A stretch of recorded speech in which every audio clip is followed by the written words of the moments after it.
You're familiar with Billy Mitchell, world video game champion? He could probably do it. So I gotta find a way to harness his power, and I think I found a way. That's right, we're gonna cheat.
Kids are cruel, Jack!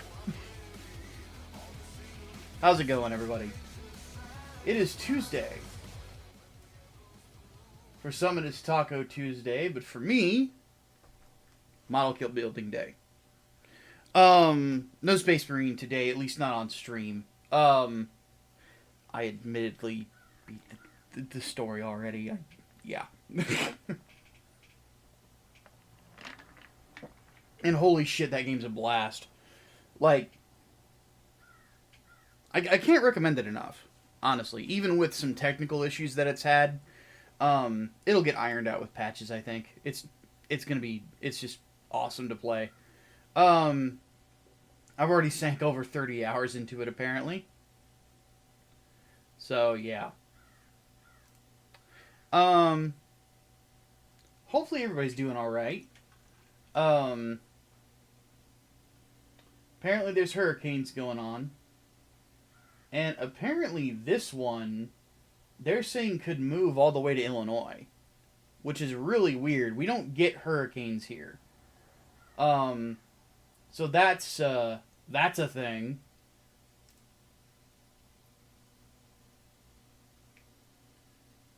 I don't think it'll move all the way up here. I think the most we're going to get is like some rain. Like a lot of rain. That's about it. But, what does the 10-day forecast even look like here? It's going to get in the 80s the next couple of days. It's not too bad. Yeah, I don't think we're going to see much of it. Anyway, it's going to get cold before we know it. I need to actually, in the next month, probably invest in in a new leather jacket because my old one is falling apart. So yeah. But as you can see, I am freshly trimmed and feeling pretty good. The other thing that has me feeling pretty good is Cyberpop, which for those who don't know is being published by my comic book company, Grindstone Arts. It is sitting at only $15 away from 13,000, and it's hit 150 backers. So yeah, we're doing pretty solid. That makes me pretty stoked because the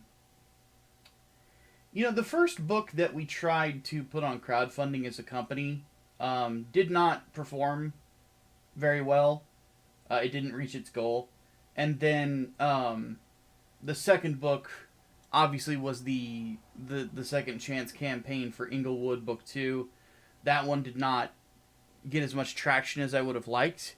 We did hit goal, but it's basically like it's an incremental improvement from where we were before, right? And then with Cyberpop, we have gone beyond what we were expecting. You can tell over on Lolly's stream when I was there that we didn't expect it to get funded that fast. I knew it was a possibility. I mean, we had over 500 signups on the mailing list. But you never know. With mailing lists, I've seen campaigns only get maybe about 10% of the people that get on the list end up backing the book, upwards to all of them. Like, I think on 3 Nights Part 1, every single person who got on the mailing list inevitably ended up backing the book. Like, that was really cool. But as it stands, the Dockies sold like mad. How many do we even have left? Let me check. We have 3 more of Rachel, and we have 8 more of Yuki. I have a feeling when people read the book, they're going to be a lot higher on Yuki than they are currently. I personally, of the two, Yuki is my favorite character in the book. I mean, I ought to know. I'm the fucking editor. She intrigues me a lot. In what we're gonna do with her. So, but the other thing that I noted when I was talking with some people was that, like, admittedly my biggest worry is that my reputation from years ago was gonna have an effect on the book's sales going forward. That was my only real worry about it. Only one person has said that they're not going to back the book because I'm on it. And I didn't even recognize the guy's username, so I don't even know who he is. So I'm like, it's just, it's one dude, And I just told the guy, it's like, look, I don't recognize your username, but I'm assuming that any issue we had was probably from years ago. Like, it's just a disagreement on YouTube.com, dude. I would recommend getting over it. It's silly. Have I played Gundam Breaker? No. I have not played Gundam Breaker, nor do I have any plans on playing it in the near future, Zach. But it's good to see you. I am going to be pretty, locked in with Space Marine 2 until Silent Hill 2's remake comes out, which I am admittedly going to be buying and playing so that if people are curious about it, I'll take the bullet for you, so you don't have to do so. Because that's the great thing about being a critic is you can do that for people, and that's kind of what I've always believed is like the way that it goes.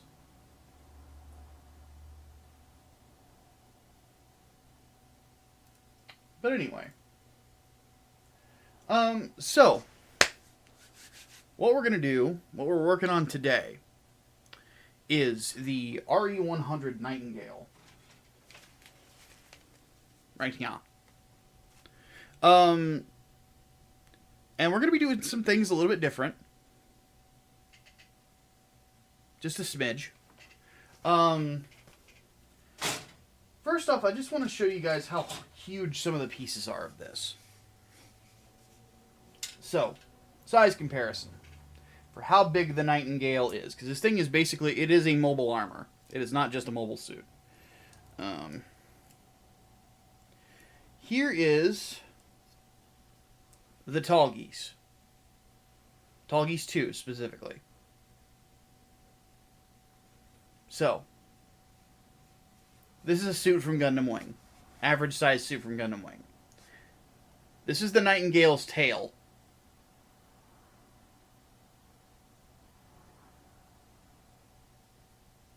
Yeah.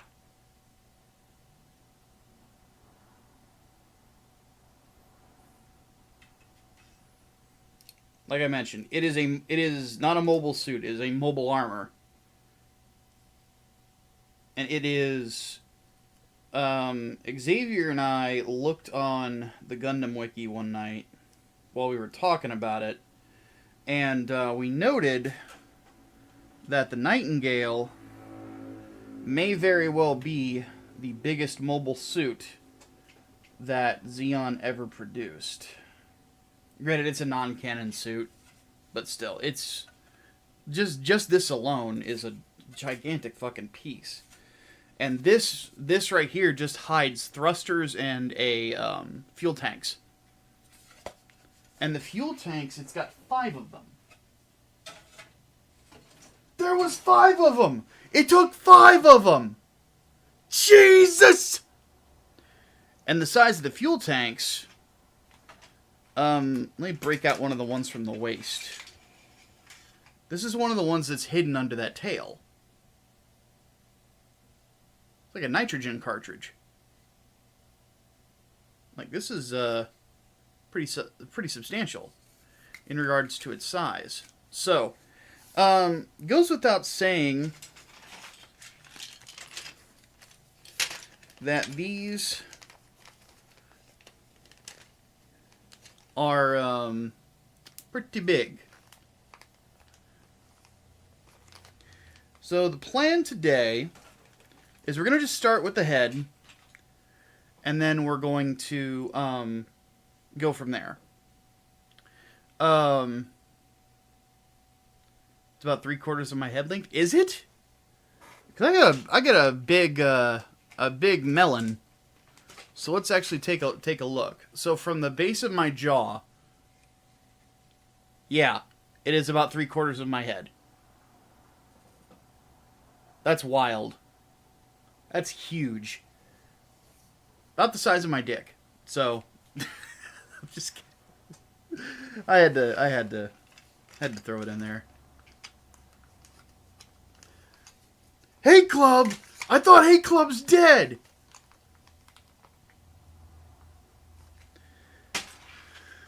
Zandig. Never change. Okay. So let's go ahead and scoot on over. I'm going to show you guys what we're going to be using.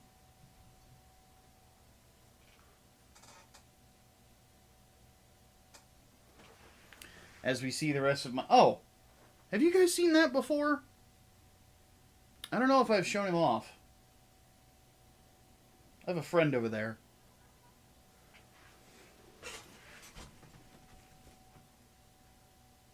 This was a gift from my sister.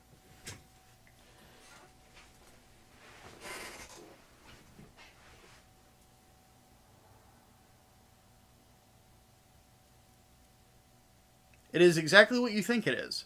It is a Cthulhu plush. Ya ya Cthulhu Fatang.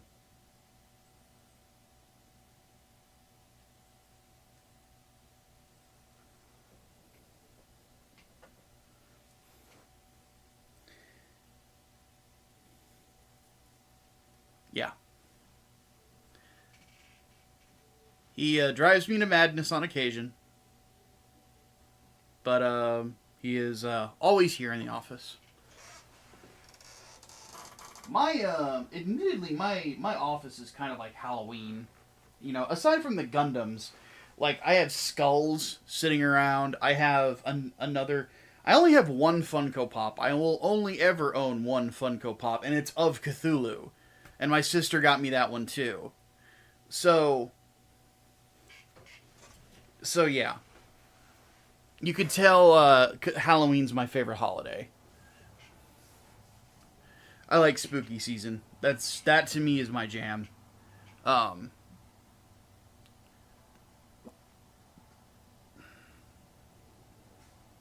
So, let's go ahead and get rolling.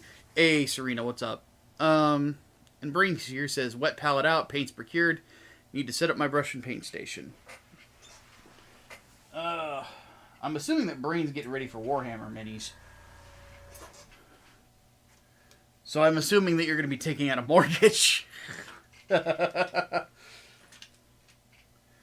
Okay, so let's go over kind of like what we're going to be doing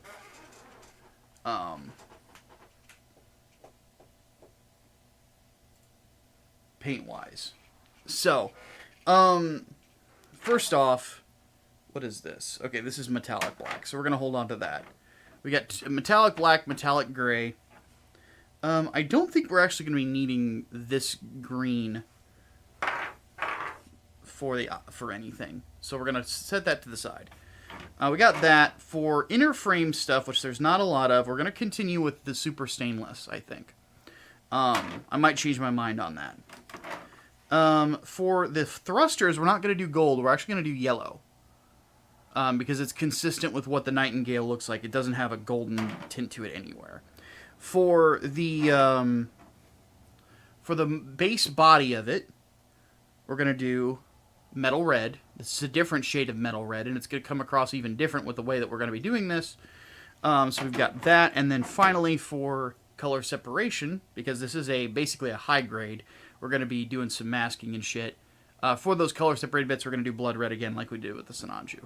So, and then we'll top coat it with this. Protect it from the sun. Nice manhole cover. Now, the thing that we are doing differently...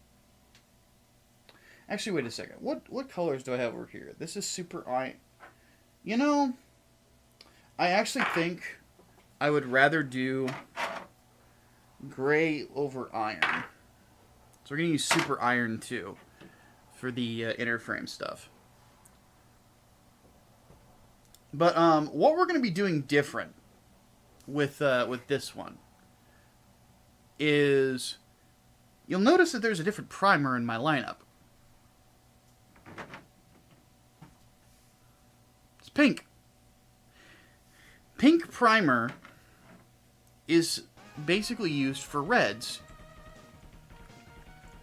Brain, thank you for the $5, dude. He says, Battletech minis. I work retail. I don't have solid gold bullion around the house to afford Warhammer 40k.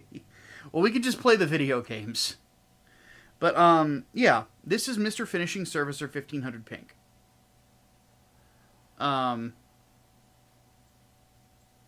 It'll focus. One thing I will admit right now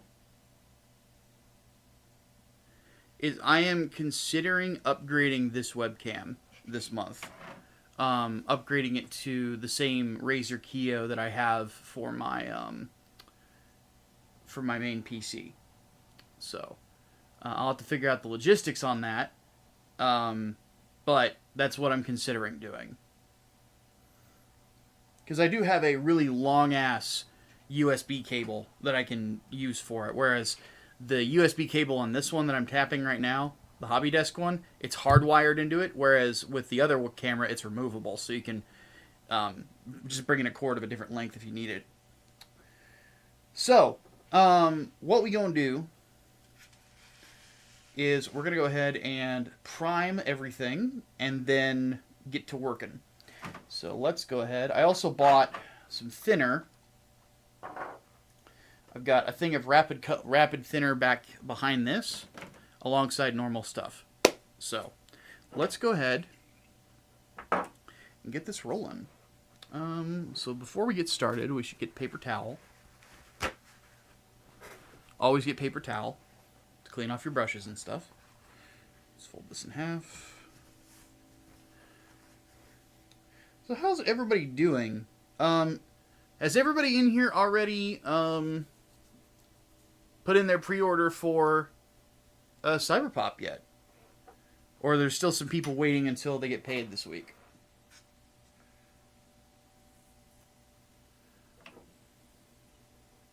First exposure to Warhammer 40k was Mage Worlds.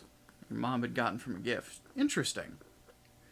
There is admittedly so much Warhammer media that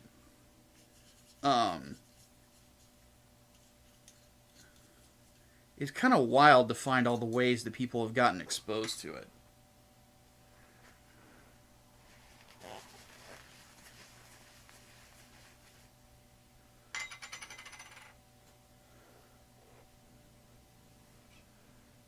Waiting until payday. That's what I figured. It is going to be a great book. And admittedly, the one thing that I like about it being black and white is the simple fact that it's not going to take very long to produce. Maybe someday, we've talked about this, people have asked about like a hardcover omnibus.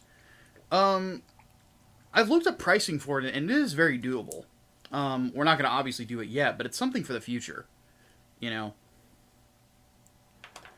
I would honestly like to do that with all of our franchises as they continue to grow. But we got to get things moving.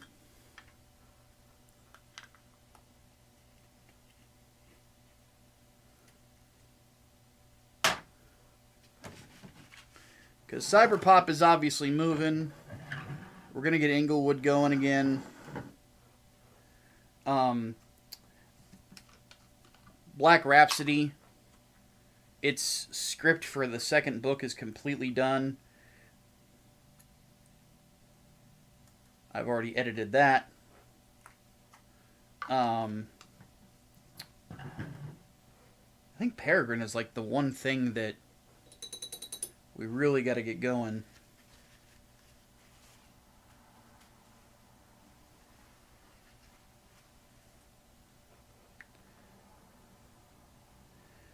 And those are just the books that have already have like published installments. There's other stuff like once we get the next Peregrine book going, I want to do more with Reconstruction. Take it you also play Darktide? Yes, I do have Darktide as well. I have not played a whole lot of it, but if I ever find myself in the mood for Left 4 Dead, but I want to kill Nurglites instead of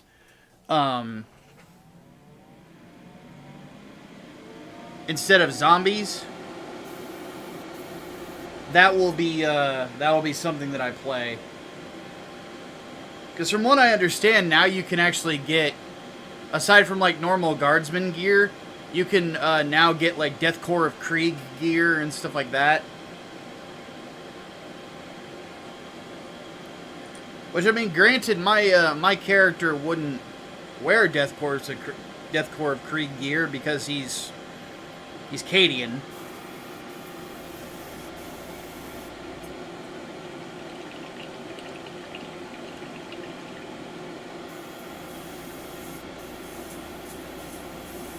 There we go.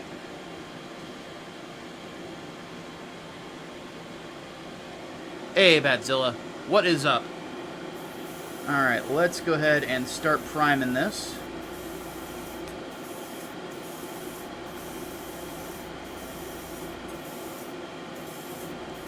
Get that underside. And just around the border of this. There we go.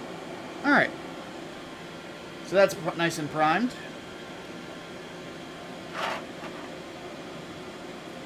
Krieg stuff was paid cosmetics. Oh, really? Oh, well, fuck that then. I got other things to spend money on. I've been looking at things for the future. I'm trying to get some part-time work in between the editing gigs and the YouTube stuff. Because there's little spots in my schedule that I could very easily fill with more money-making opportunities. But unfortunately, the town that I live in isn't really doing that great economically. And it feels like I have no honest idea what they're looking for in regards to part-time people. I think more than anything, they're looking for delivery drivers.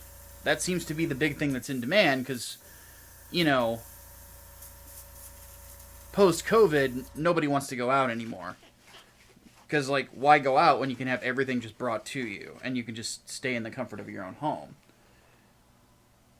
Because trust me, it's a sentiment that I completely am fine with because I do that myself.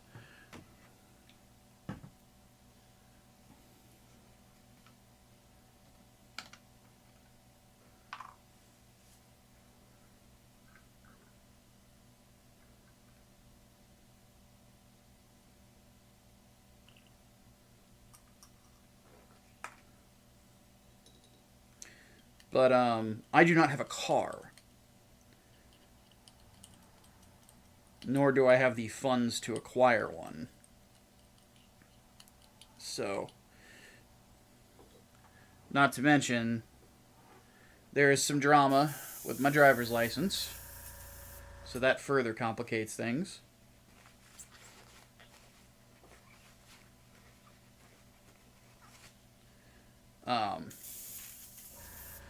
But I've just been looking for, you know, small opportunities here and there. Hoping maybe get a job at like a gas station or something.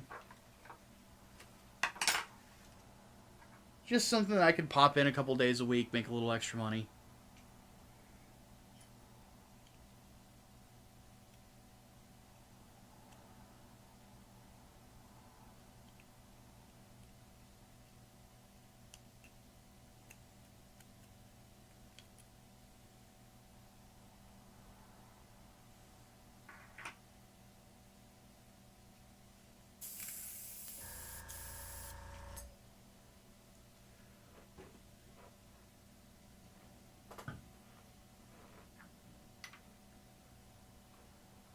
PSA, the Mechanicus did everything. Why not rent an e-bike and LARP Death Stranding? And just walk through my town with like a giant bunch of packages on my back. I gotta say, man, Sam Porter Bridges must be a strong motherfucker.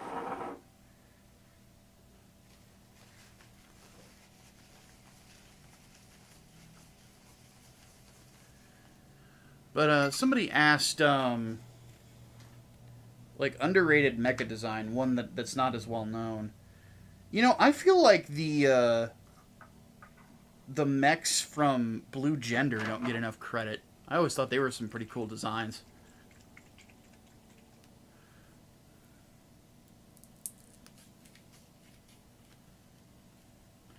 But yes, the Mechanicus literally did everything wrong. Like, Jesus fucking Christ.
Okay.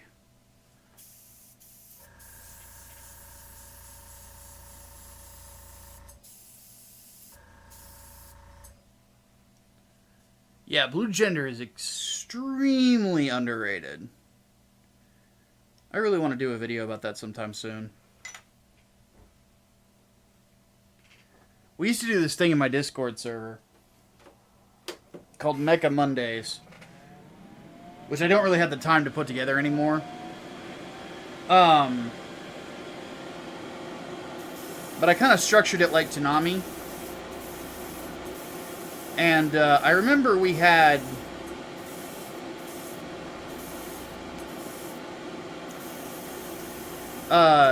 one of the first shows that we had on there was Blue Gender. And we had one member of the group in that server who, God bless him, he's not a bad kid, but dear God, it seemed like everything about it was going way over his head, and he was being way too autistic about it.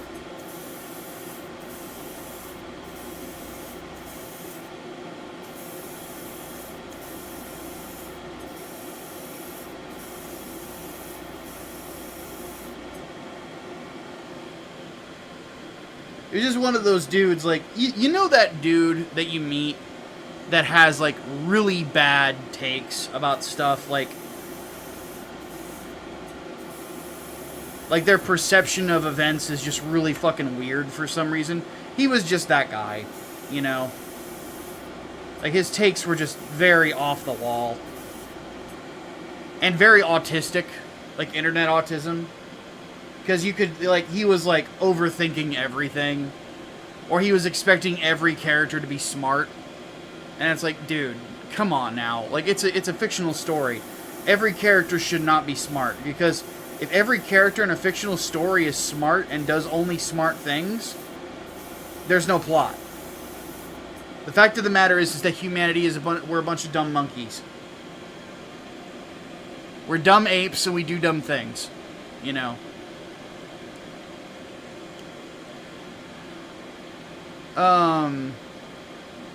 I watched a little bit of Interspecies Reviewers. I stopped because it's basically porn at points. And I avidly try to stay away from that. I know it sounds very Puritan of me. I'm not telling you not to watch it, just so you know. But I personally choose not to.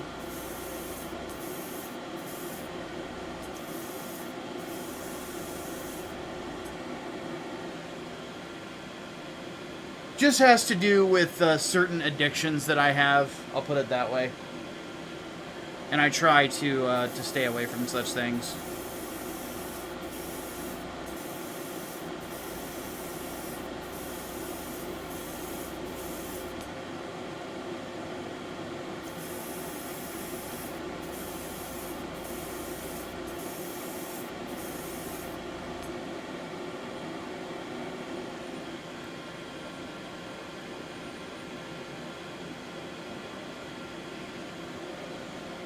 But yeah, was he overly picky about the anime?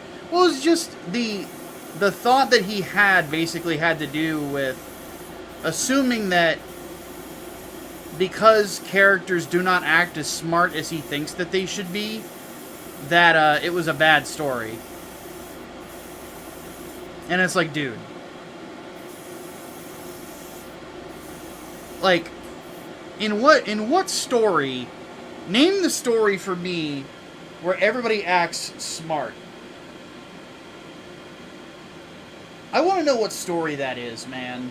Because I don't think it exists. I don't think it's a thing.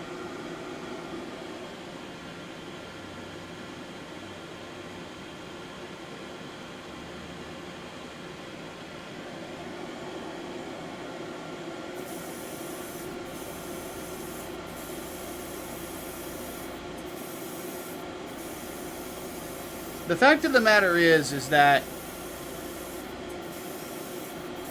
if you expect everybody to be smart, if you expect everybody to always do the right thing, like everybody's virtuous, everybody is intelligent, and you're ideal for what human beings are supposed to be like, that story's gonna be boring as shit. You know?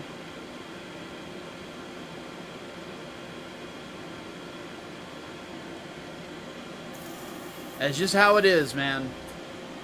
Characters have to be stupid on occasion. They just have to be.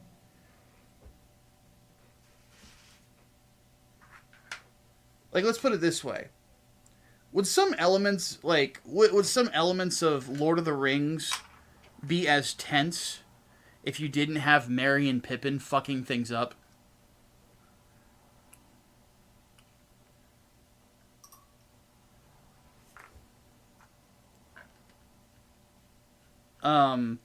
The whole plot of the second season of Iron Blooded Orphans has to do with the fact that Tekkadan are a bunch of dumb kids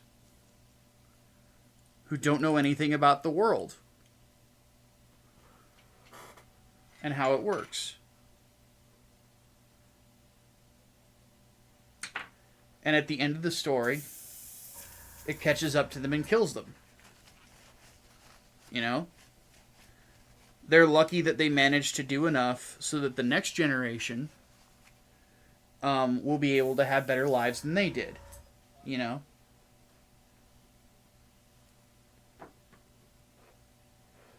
But that's just the way that it goes. Like, a plot is not interesting if nobody makes a mistake. That's where the drama is.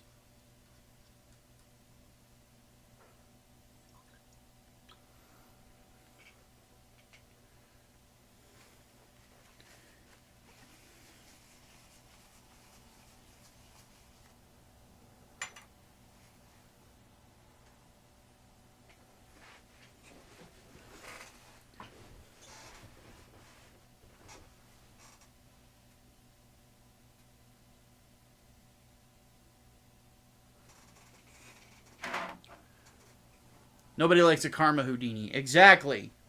That is a very good way to put it.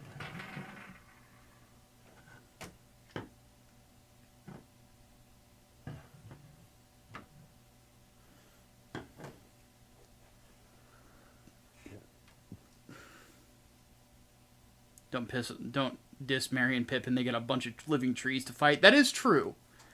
But in the first Lord of the Rings film, they do a lot of dumb shit.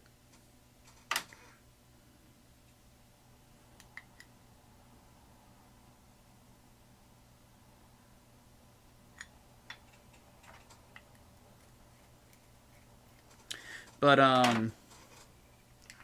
anywho.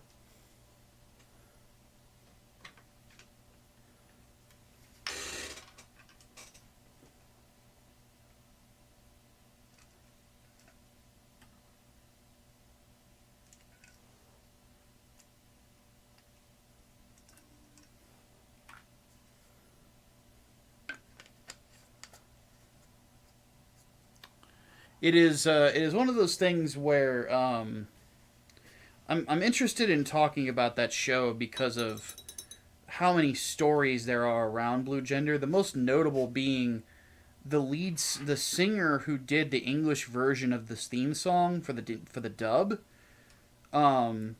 which is really good, by the way. She was never paid by Funimation. They still, like, up until the death of that company, they never paid her. And I'm like, Jesus fucking Christ. Like, that show was on cable on the most popular, at the time, animation block on the fucking planet, because it was on Adult Swim. And she got fucked out of a lot of money. And it's like, I can only imagine how much money Cartoon Network made off of advertisers for those shows, and how much of that got paid to Funimation. It's like, Jesus fucking Christ, man. It's part of their, well, it's a big reason why the death of Funimation for me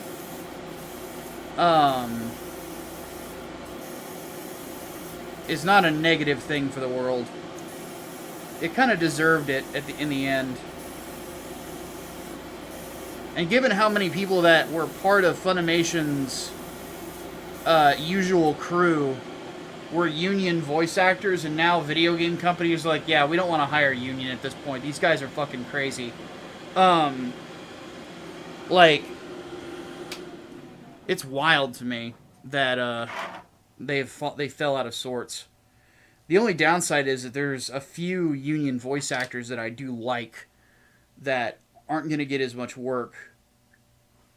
For example, like, they didn't bring Brad Swale back to voice Amuro in Gundam Hathaway. Granted, it would have only been one line, but to me, Brad Swale is Amuro. Is Amuro. So it's like, man, that sucks. But it is what it is. The future is freelance, in my opinion. Yeah, I heard that the VA for Splinter passed away too. They go in threes. Like, somebody else just passed away as well alongside James Earl Jones. And it's like, god damn, man. It was one of the Seiyu for Sailor Moon, if I remember right.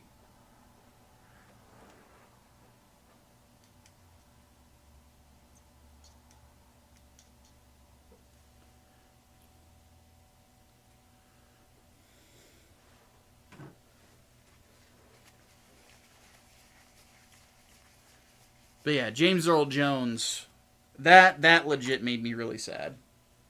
I mean, granted, he was in his 90s. Like, it was the end of his life, you know. But it's still sad to see him go.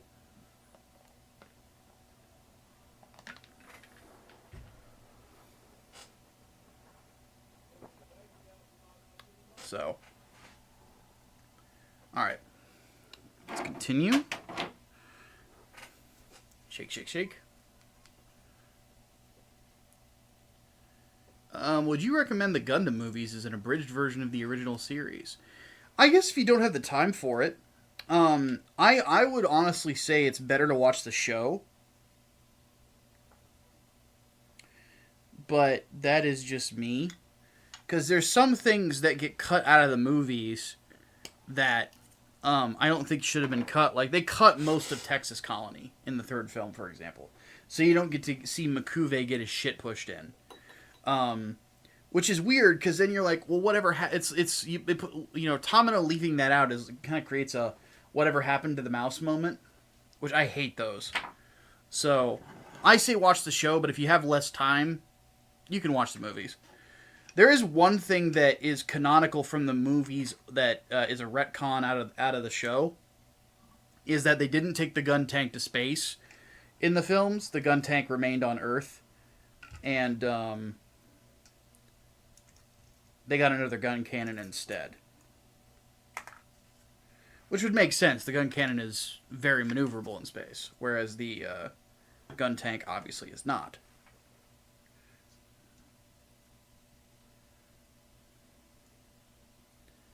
Alright, let's paint it red. I see your red door, and I want to paint it red.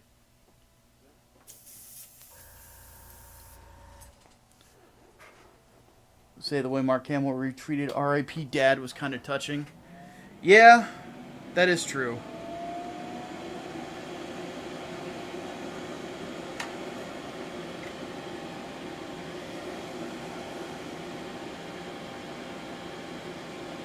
Alright, let's see how this looks.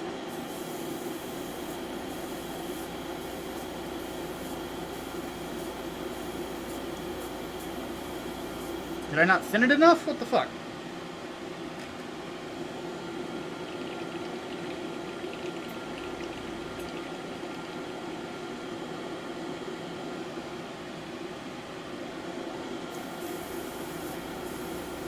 There it goes.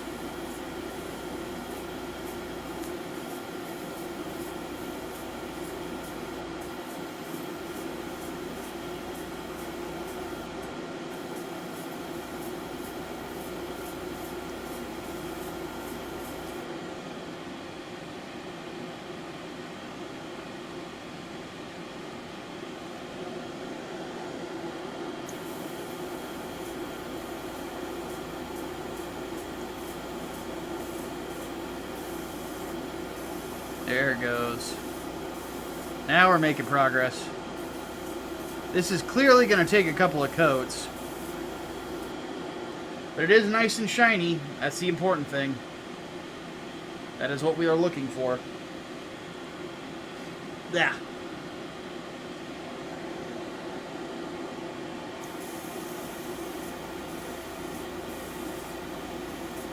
Yeah, Paint It Black, though, kind of came in my brain because I watched parts of Full Metal Jacket recently.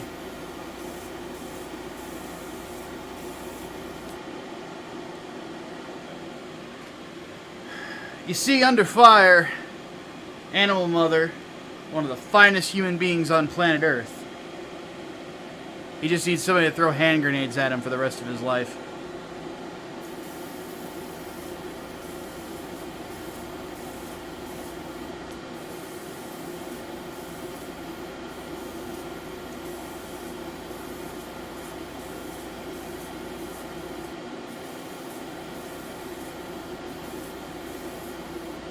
As disturbing as Full Metal Jacket is as a film, I will freely admit it is one of the most quoted movies between me and my friend Josh.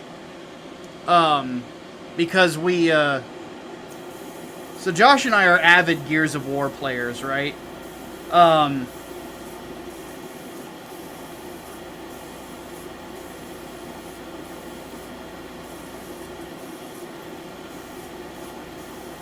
Because one thing that I would do is I would take a human shield in horde mode, and I'd walk up to Josh as he's shooting things. I'd be like, Josh,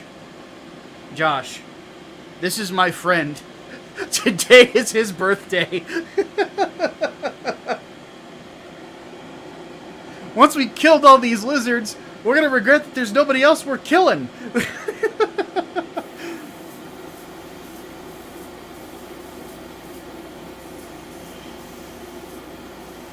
Or wherever one of us would grab the Gatling gun, the mulcher, we'd get to an elevated position and just start going, get them! Get them!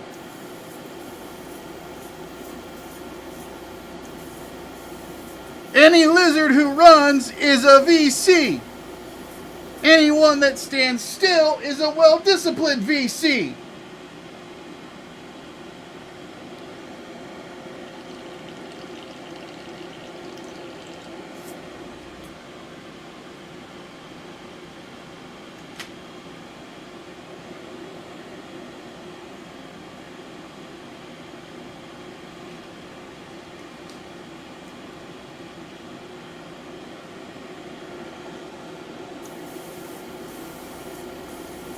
How can you shoot tickers? It's easy. You just don't lead them as much. Ain't war hell?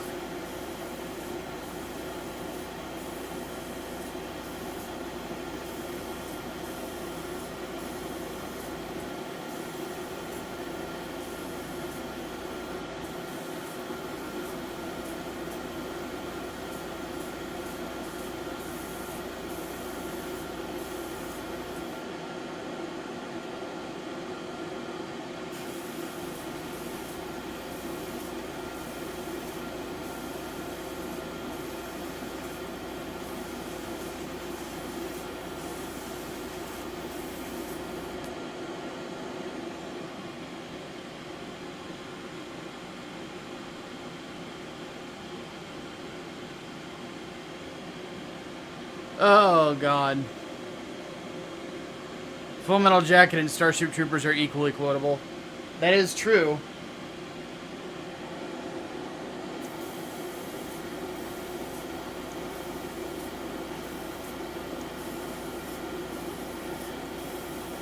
Though in the context of Gears of War, it's not as easy to quote.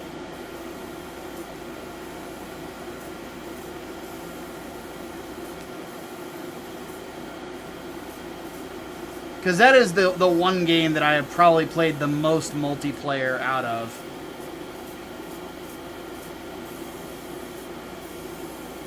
I fucking love Gears of War.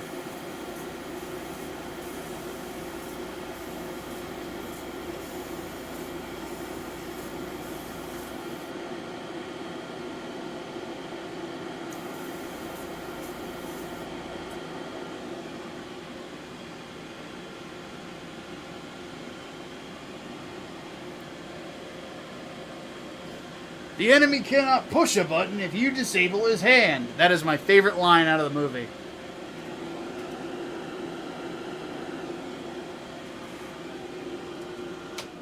Something about Clancy Brown playing drill instructors just works. And then, of course, Hank from Breaking Bad is in Starship Troopers. Some people forget that. He looks exactly the same, even though it was 20 years beforehand.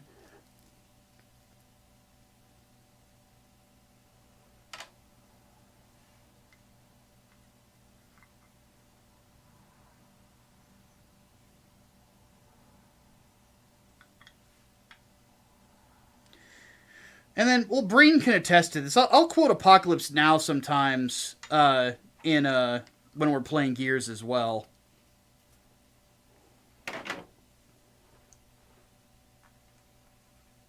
Especially if I get the flamethrower. The first thing you're going to hear me say is, I love the smell of fresh fried locust in the morning. Smells like victory.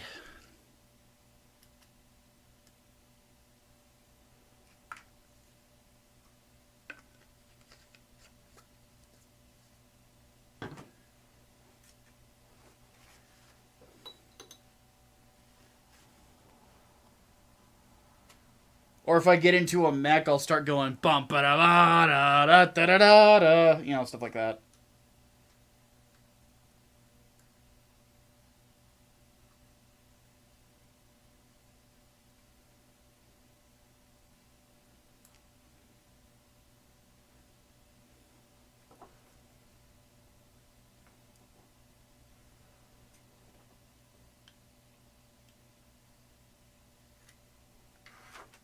These need one more coat on them.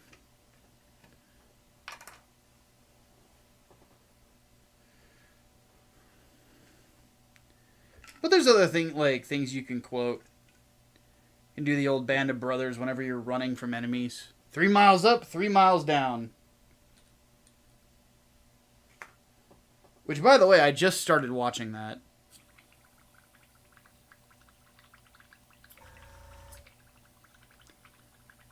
Clancy Brown was the GOAT as vaguely tan Lex Luthor. Oh, dude. I don't think we're ever going to see anything equal the Justice League animated universe in regards to DC properties being adapted. I don't think anything's going to touch it. It's just too good, honestly.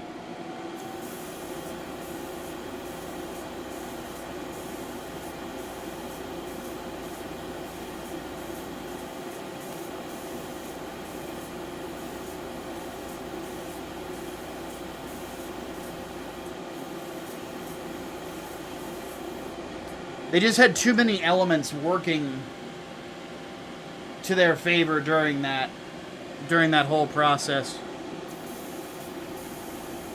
So much good voice work, so much great writing.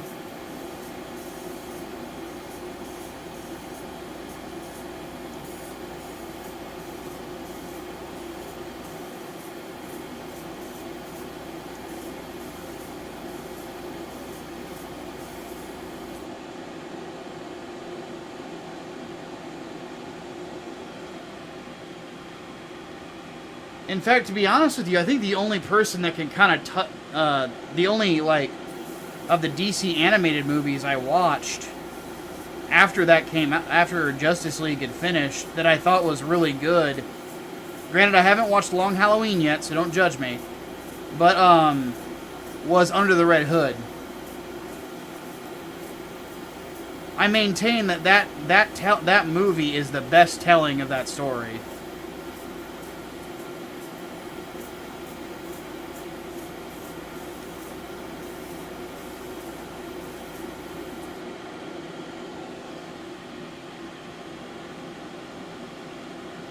The only thing that would have made Under the Red Hood better is if Kevin Conroy was voicing Bruce.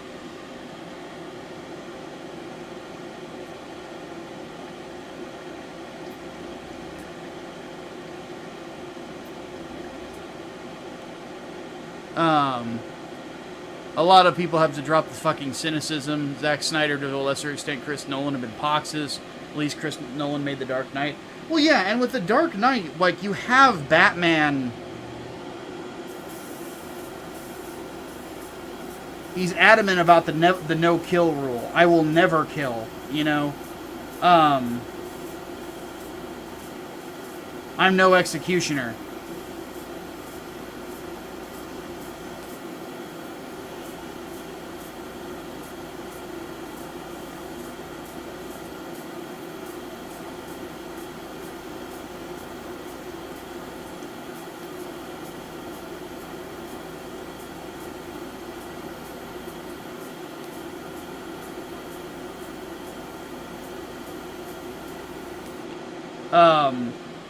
That adamant feeling of I'm not gonna just fucking murder people, you know, is something that I really love that they kept, whereas Zack Snyder threw it out because Zack Snyder doesn't understand Batman.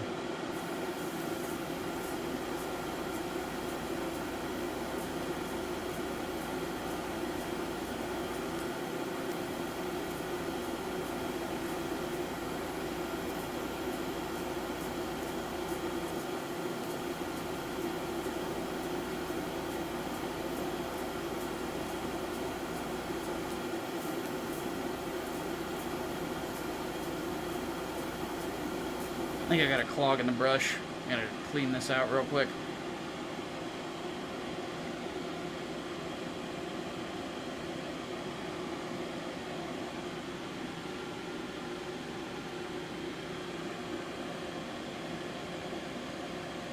Probably something stuck on the needle.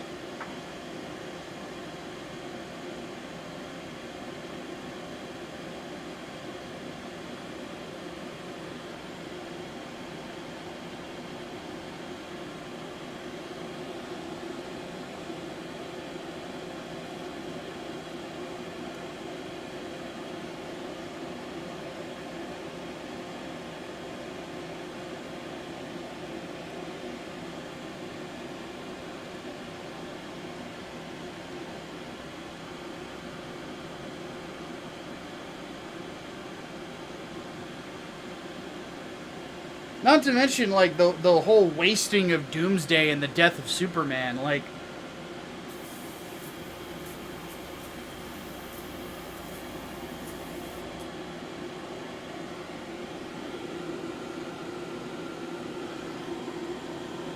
the death of Superman could have been a very powerful film.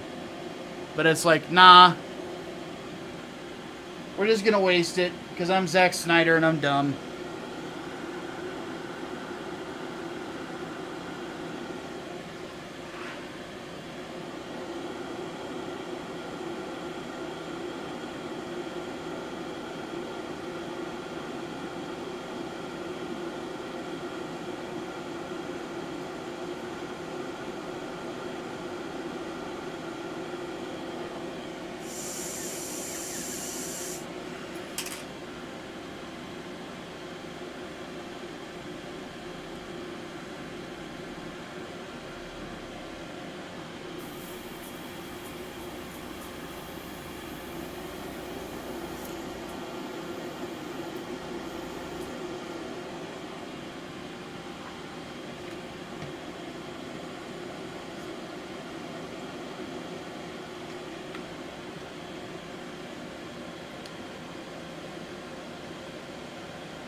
With his kill count, Zack's Batman would give Frank a run for his money. You mean Frank Castle? Yeah, absolutely.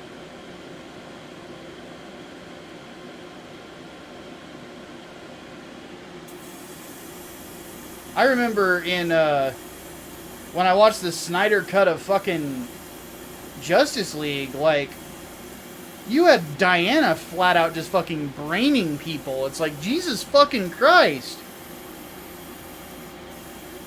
And no one in that situation is absolutely horrified by what's going on? Nobody is screaming or anything like that? Like, what the fuck, man? It's terrible.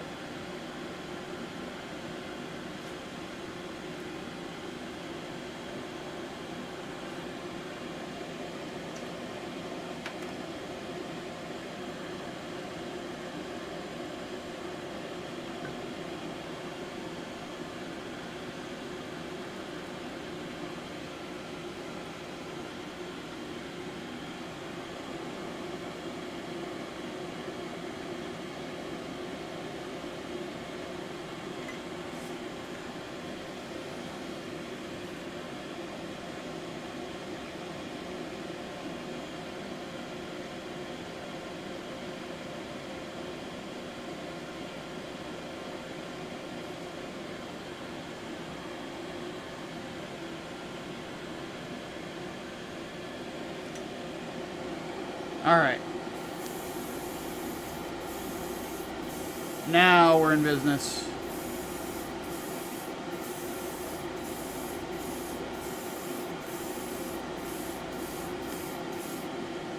Beautiful. That looks so much better.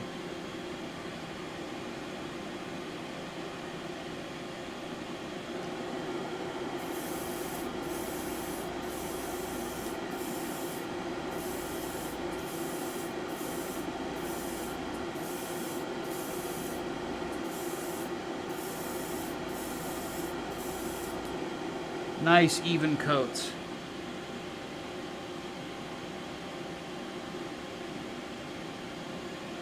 That is what we want.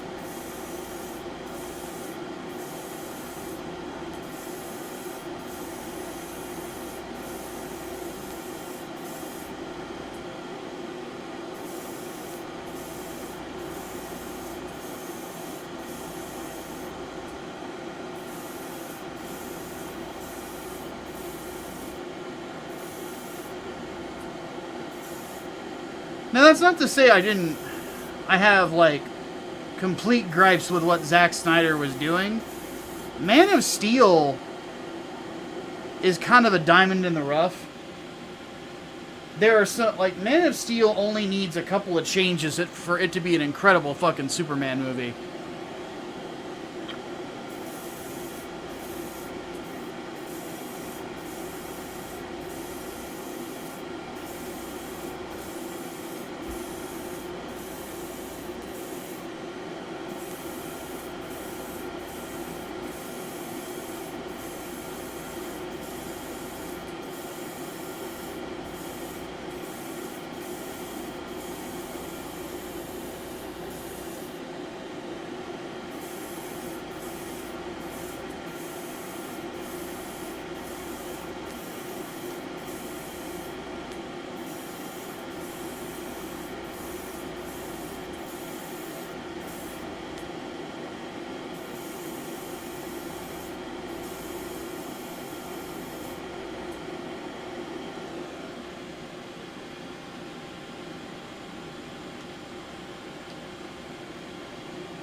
Alright. There we go. Like, here's some things I would have changed right out of the gate. Yeah, don't kill Zod is number one. And yeah, for Pa Kent to be smarter.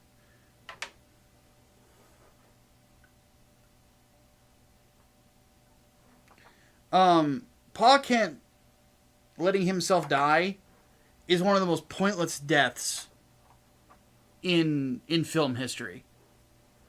There was no reason to do it. Like, at all. It just makes him look stupid. Like, up to that point, you can kind of understand why Ma and Pa Kent are doing things the way that they're doing them. Because they're fucking scared. They don't know what to do.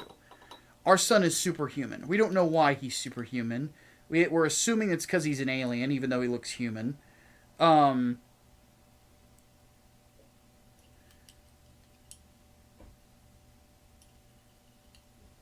But the tornado scene, in my opinion,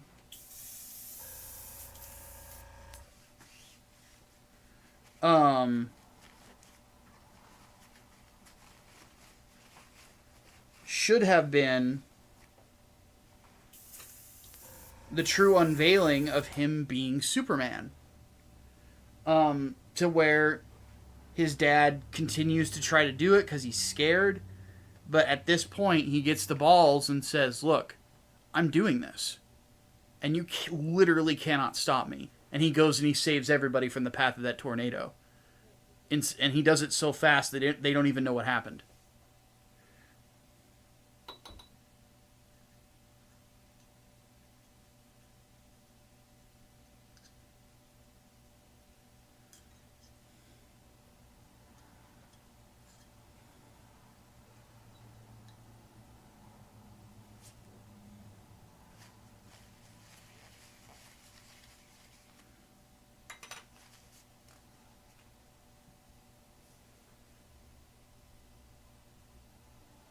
Because there's other elements of it that I love. I love Jor-El's speech to Clark. You know, in time you will do wonders. Like, it's so good. And it doesn't try to make him a savior. It just makes him realize that, you know, because of what you are, everyone's going to look up to you. But you can help them become more than what they are currently. And it was like, God damn, you know.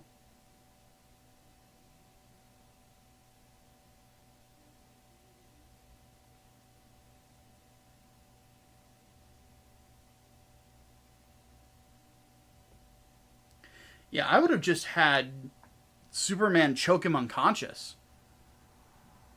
You know? Like, you've got him basically in a rear naked choke position. Just have him start strangling him in this position until... And he's just gripping him super hard as he can to try to make him pass out. And then right before the laser hits the people, he finally falls asleep. And Superman just stands over him, you know, like he won. Puts his finger to his neck to check for pulse. Okay, he's still alive. And then fly him off to the Fortress of Solitude and use the Phantom Zone projector to put him in it.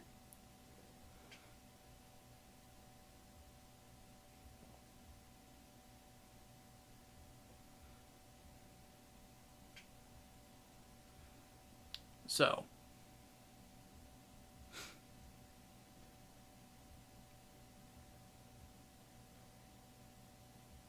Then Zod wakes up and does what? You don't wake up that quickly from being choked unconscious. And like I said, he flies him to the Fortress of Solitude and imprisons him in the Phantom Zone. That's how I would have ended it. Throw him right back where he started.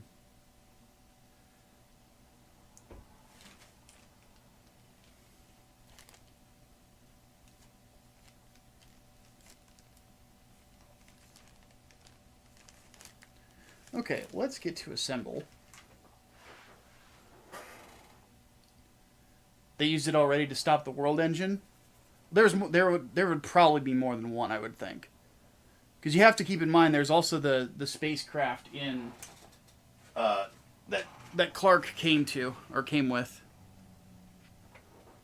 That's what I would have done. Is like had, you know, basically I would have accounted from the start. Because the way that you write movies or scripts or anything like that is you come up with the beginning and you come up with the ending. And then you fill everything in the middle. So that's what I would have done. I would have already had there be another way to access the Phantom Zone.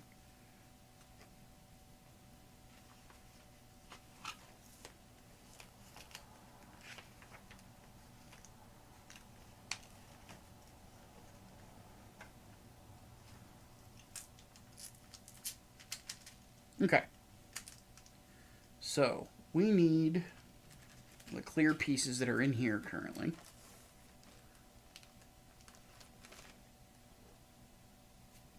No, Quatorum, I read when you said that. I'm saying, if I was the one who wrote the script, like I was rewriting it from the start, I would have had it so that there would have been more than one.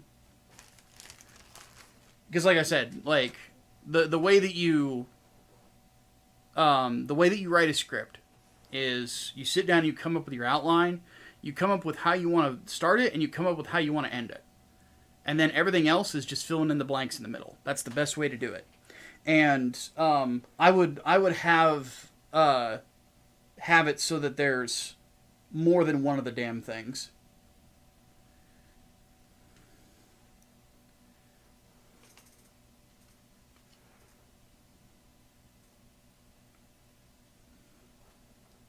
Okay, so let's go ahead and move the camera.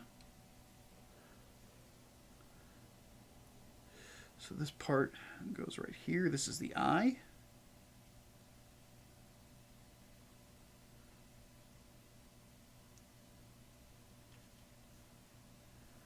And then this goes in the center, I'm guessing.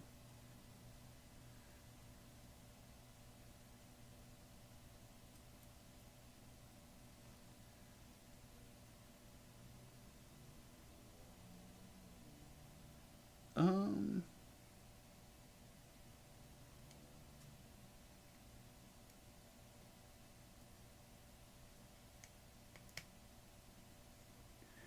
something's missing here.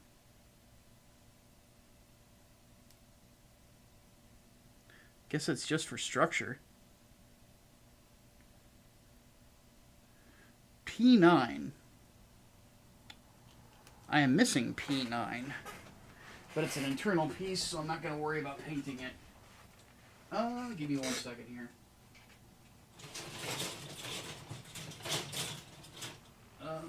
Yeah, it's just a little internal cap.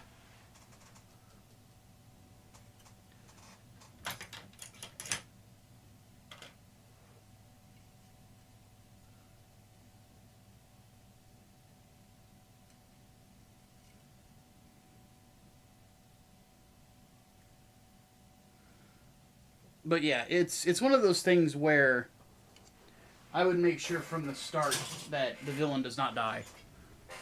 I'm also just of the opinion that I hate the Hollywood trope where the villain has to die at the end of every movie. Like, what if I want to bring him back?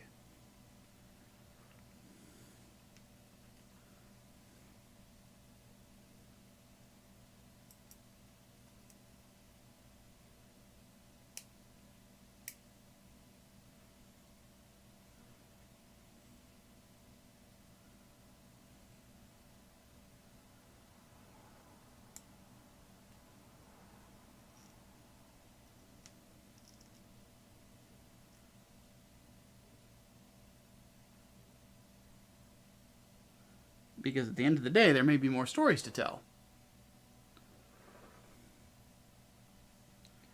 Okay. So now apparently what we do is we take these long-ass pieces. That is a beautiful shade of red.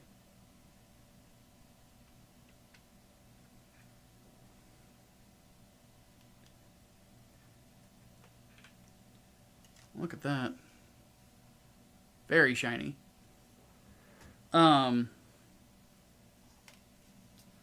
supposed to combine these together.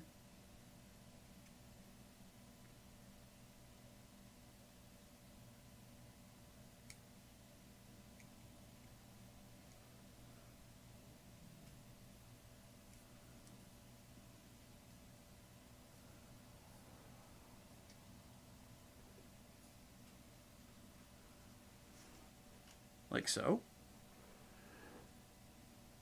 And then, what do we got?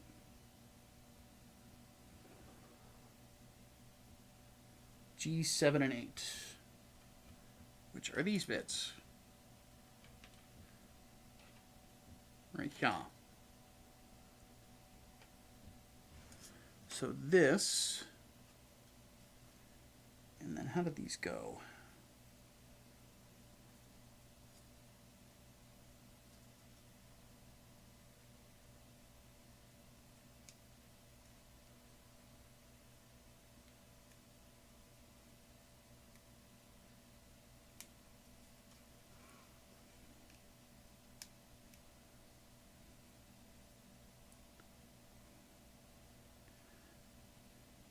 Oh, that fits really good. Okay. So these just go together, huh? All right.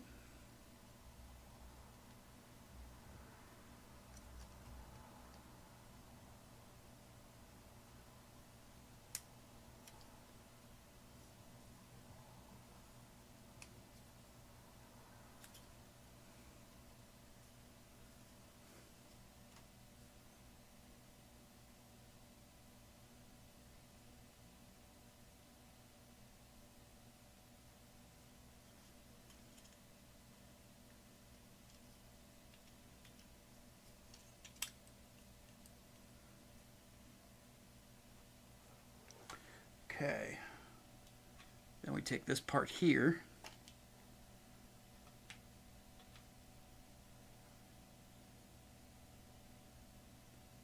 And this part here, this clear bit. Snap that in there.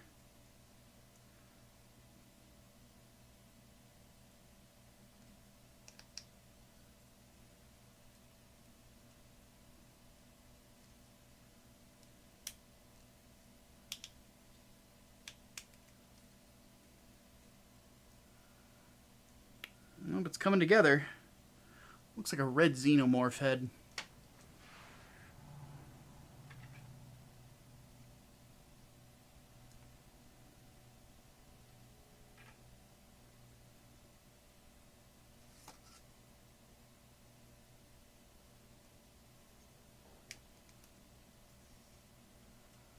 Ooh, I like that. And then the horns.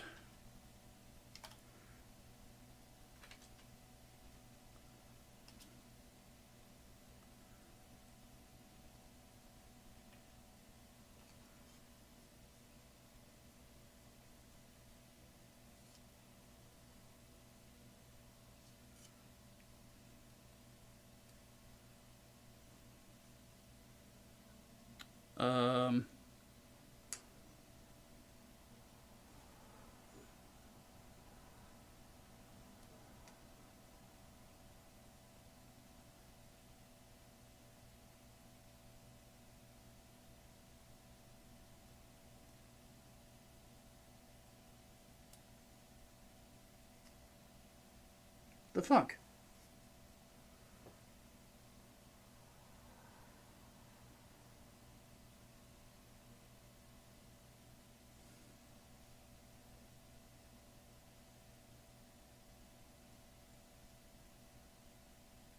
Oh. I'm a dork.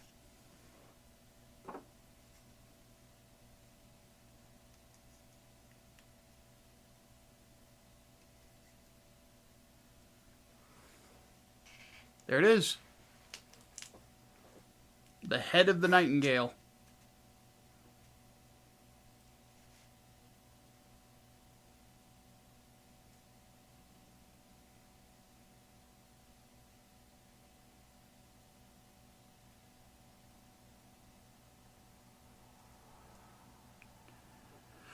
Thoughts on third-party kits like the Solomon Physalis? I don't have anything against them. I want to actually get the Solomon Physalis myself. I just don't have the money for it. I have other things to be spending money on right now. So, but I have nothing against them. I am assuming since they, like, Bandai's not issuing takedowns for the damn things, that they don't really care that much about them. Granted, again, that is an assumption.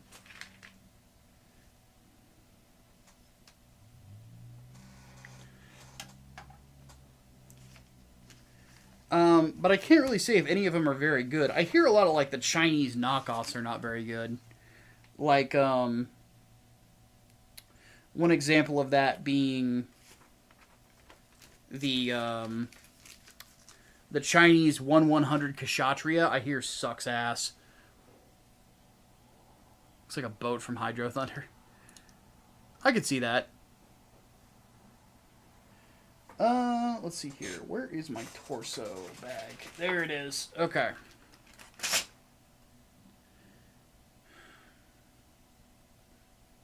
is going to be interesting.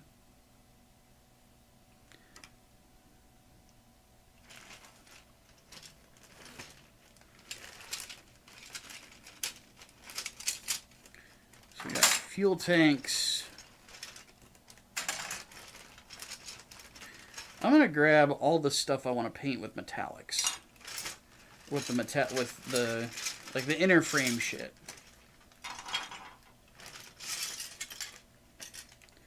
Which, I mean, granted, calling it an inner frame is a little generous, but you get my meaning.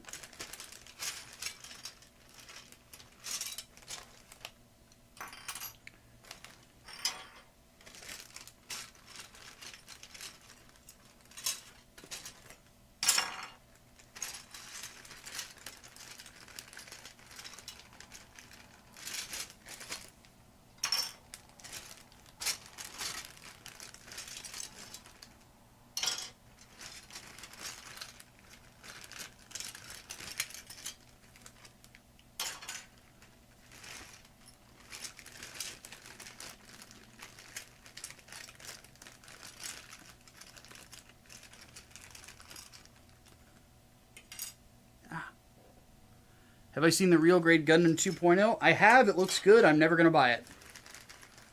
Again, hands are too big.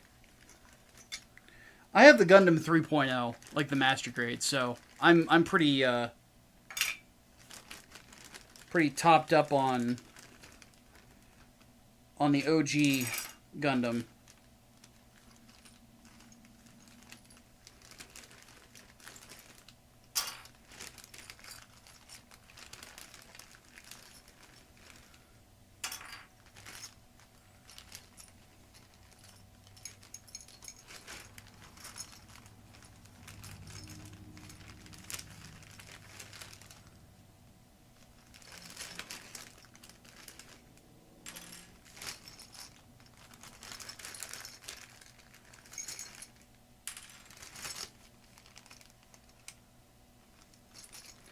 Okay. Let's do some things real quick. First, take these red pieces. We're going to stow them away for now.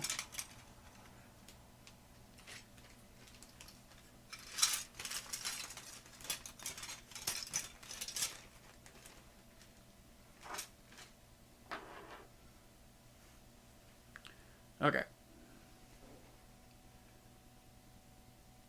What do you think of Armored Core? I've only played 6, and I enjoyed it. I'd say that's not true. I played a little bit of 4 Answer years and years ago. Couldn't really get into it. But that was years and years ago. But yeah, Armored Core 6 is a blast. That's a good video game.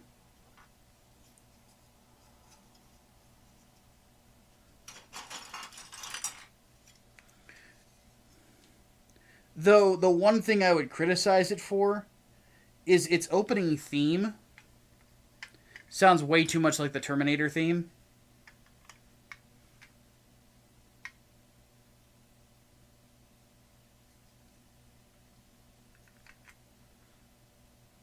Did you already put the PCs in this?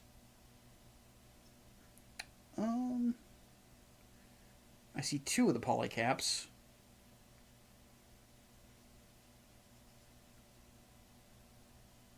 I did not place the 3rd one in it. Let me grab that real quick. Yeah. It's polycap 1.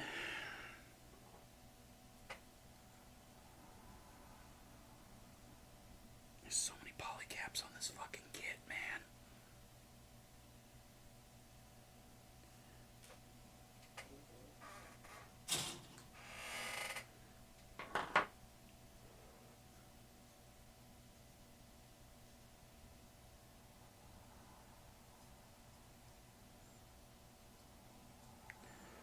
And where is this supposed to go?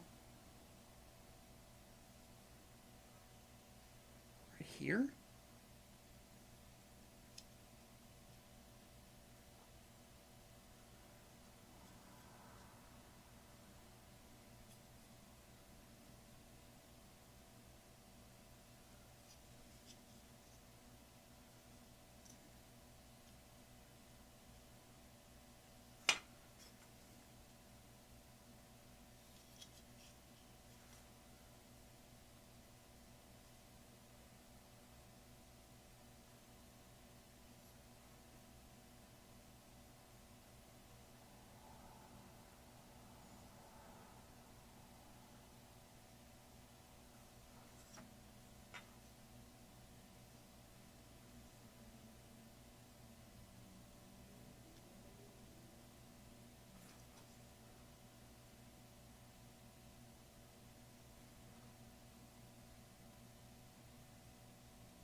Huh.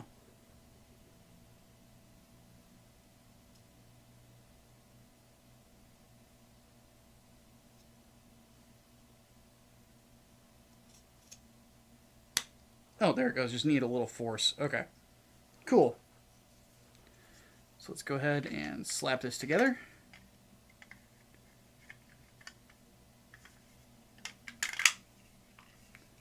Big honking pieces.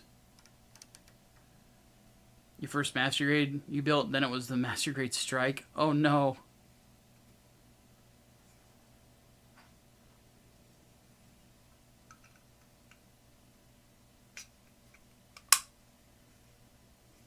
Fits in well.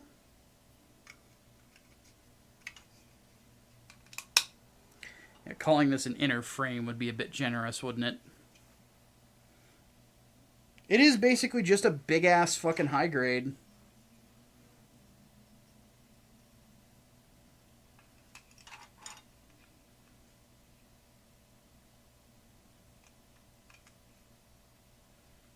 Oh, wrong side.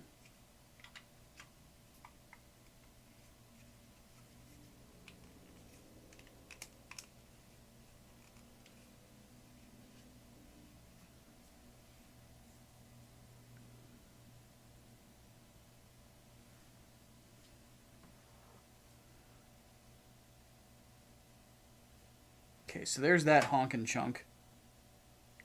Oh, wait, there's a couple smaller things that need to be added into it.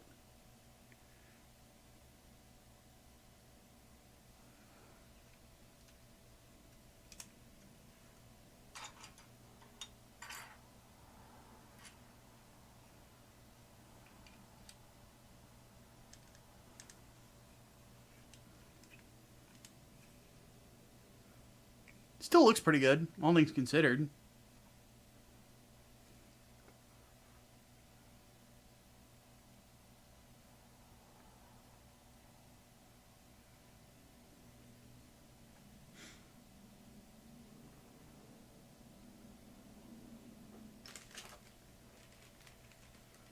So there's that. Now let's do these shoulder pieces, which shouldn't be too complicated.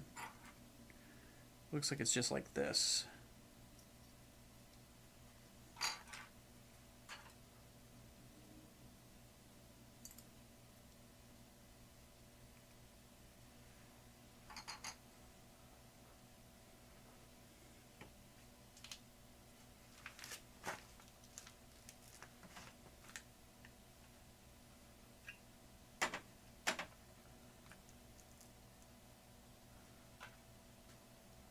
Okay.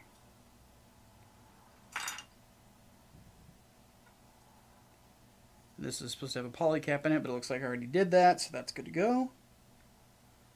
Okay. Simple enough. So let's go ahead and mount these up.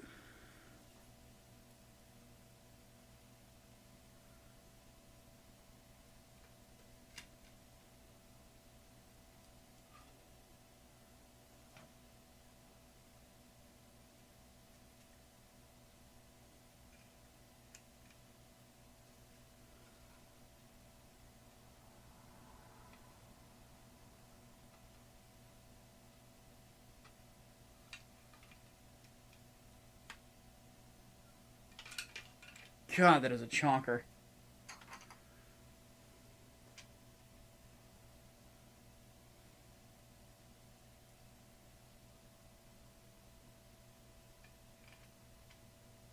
I'm going to put these on the opposite side of it just to balance it out, balance out the fucking weight.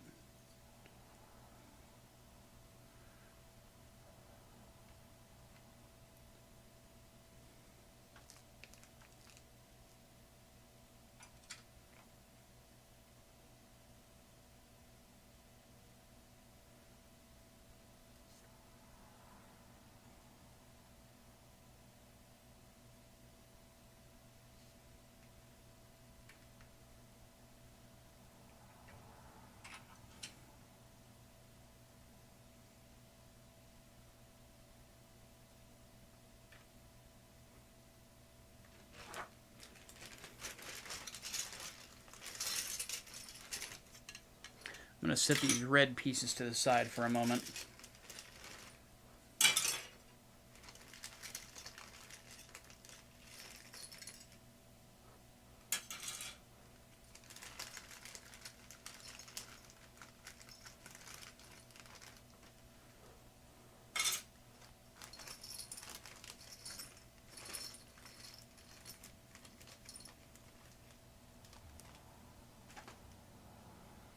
Okay.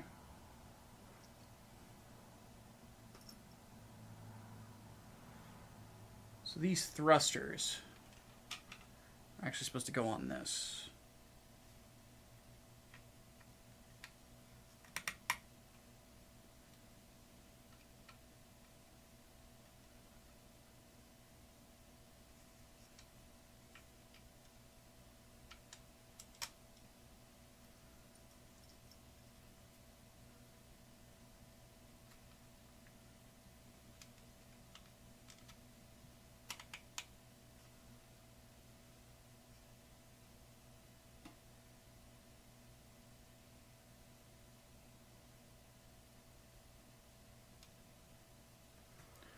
Okay.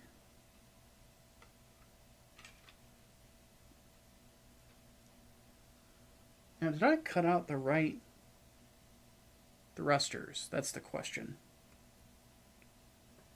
I'm going to set these to the side for just a moment. Okay.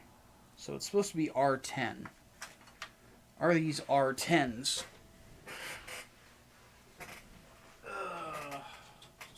Are these R? That is the question. That's S. That is also S.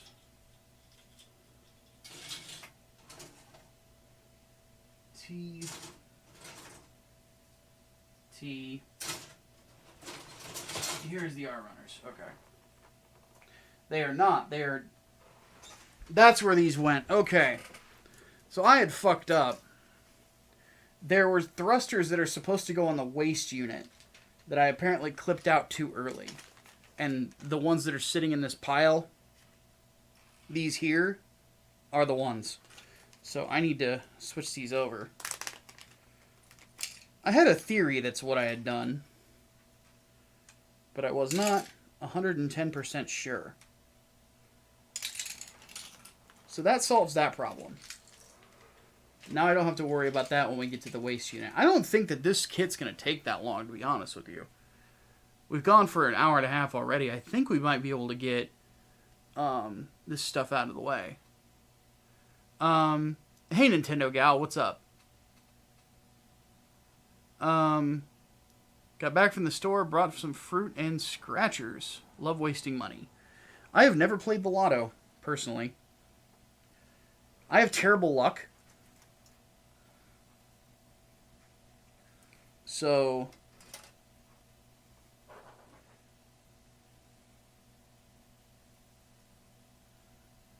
not something I ever see myself doing.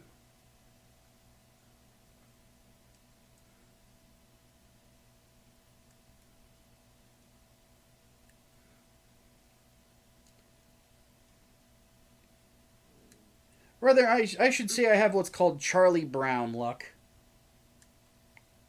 Which is terrible luck.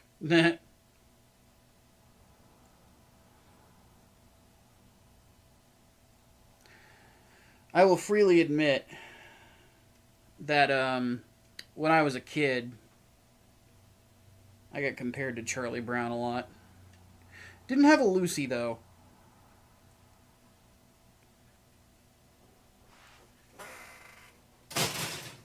At least not really. I don't think I did. Let me think. No, I didn't.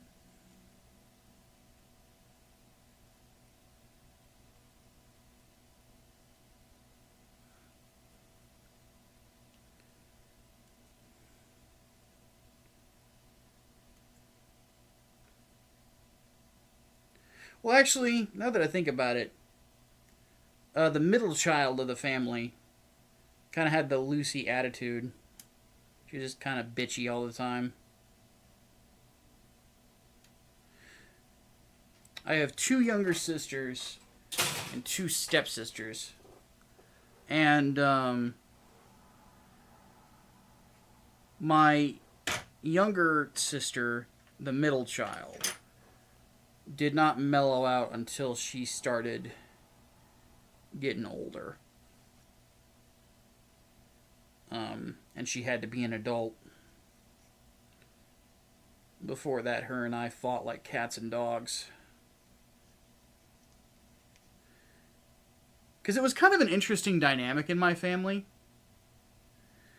my younger sisters were cheerleaders.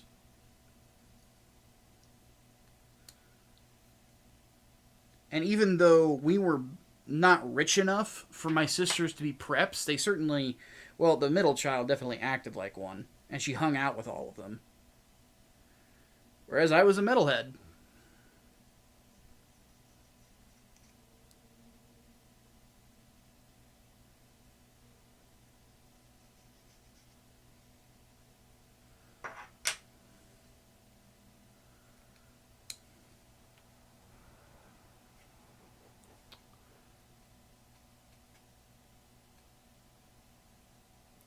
I got a kit suggestion for you, the RE100 Vignagina. Is there anywhere you can even find the Vignagina at this point?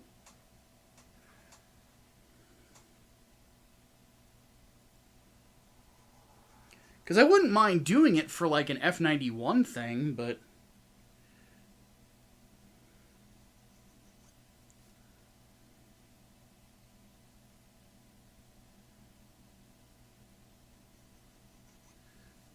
that's sort of like trying to get your hands on the RE100 gun easy. Like it's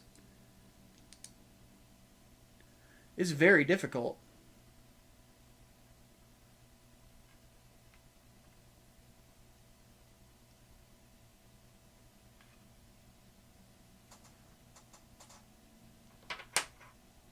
Gundam Pros has it, huh? Interesting. I'll consider it. Admittedly, once this kit is done, I have to consider buying a new bookshelf to have more storage in my bedroom. Because I've got room for it in there.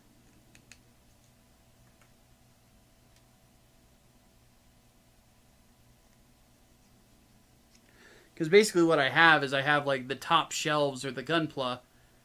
And then, have a good night, Ginger. The top shelves of the Gunpla, and then the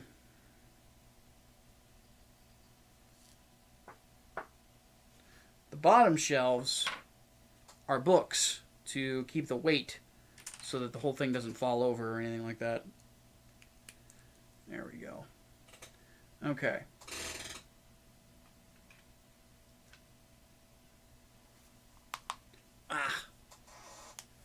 Now for these Vulcans, which the thing about the Nightingale is it has machine Vulcans on its chest.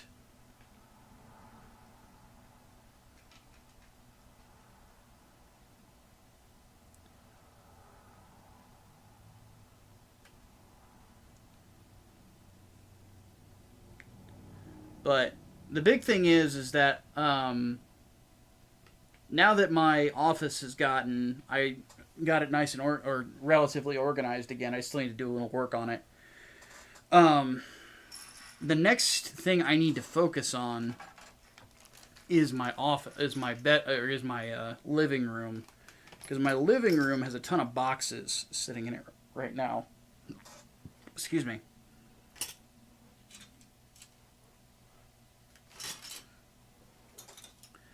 And I need to see how many of them I want to keep for whenever I move in the future, because I've got some moving plans that I'm working on.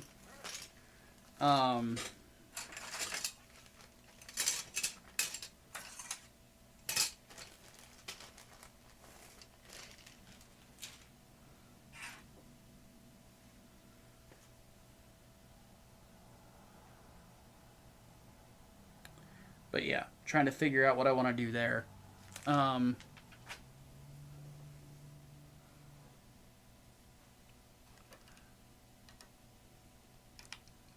I have a couple of options as the channel continues to grow, because it is growing pretty well. This month is starting off a little slow, but it'll probably get better. What I'm thinking of, I've got two options in front of me. I can stay in Illinois for a few more years, get a cheap-ass house, and, you know, just have that. Because at some point I am going to need more space. Not to mention I would like to have a place where I can have my own washer and dryer. God, that looks good.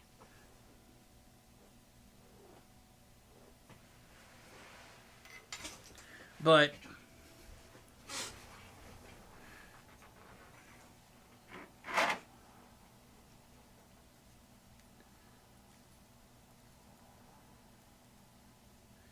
right now, the big thing that I got to do is just keep bringing in consistent money. This is like a plan like 2 years from now.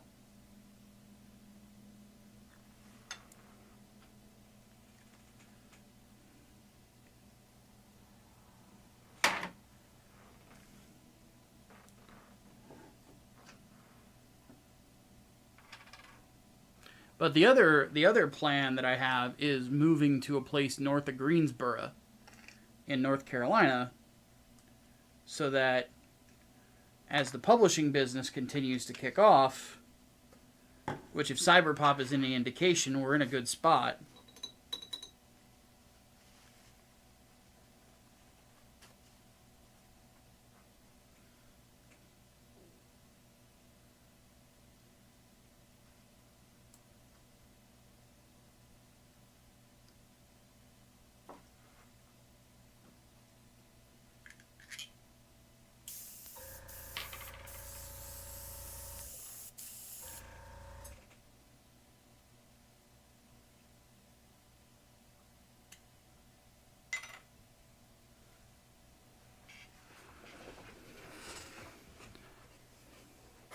But,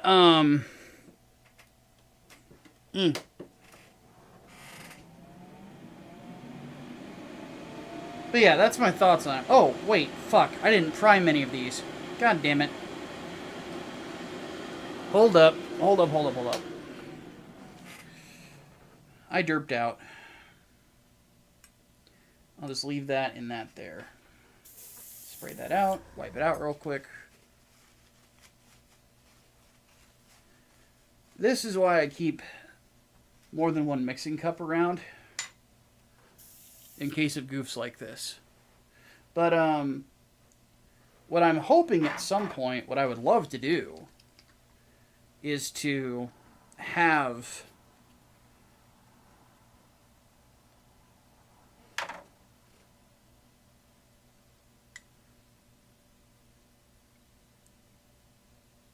a spot that can be dedicated specifically to fulfillment.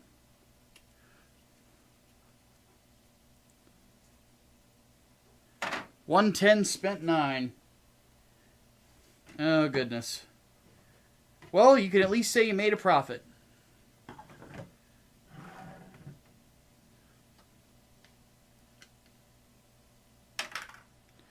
But yeah.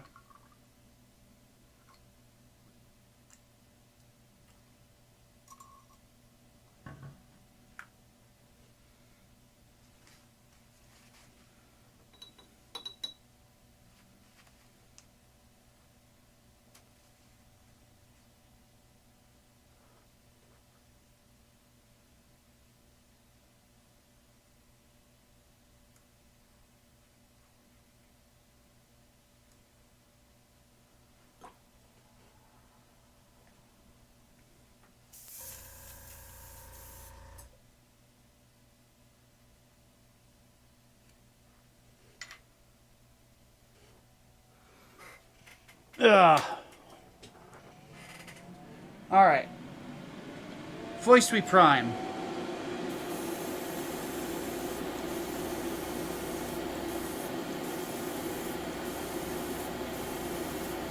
Yeah, we don't need a lot on this, just enough so that the paint sticks.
Okay. Doing pretty good. Might have just enough in this spray gun right now to get all of it. Because these pieces are so fucking big, man.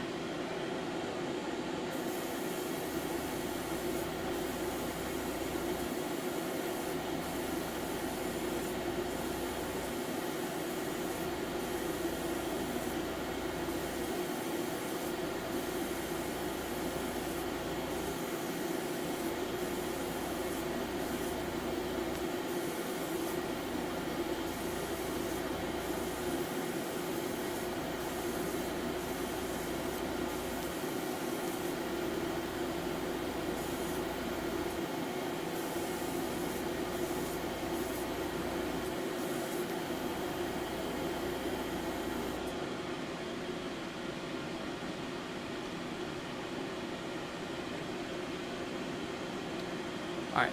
Now for the big chonker.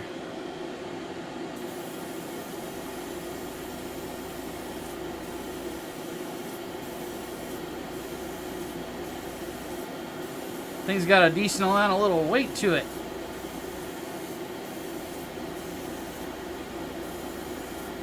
Though admittedly it's just very awkward to hold in effectively 2 fingers.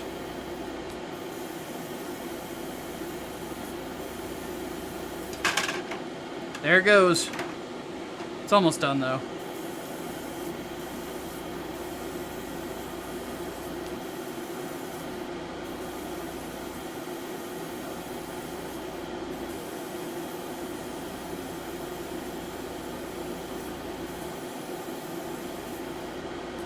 Okay. She's primed.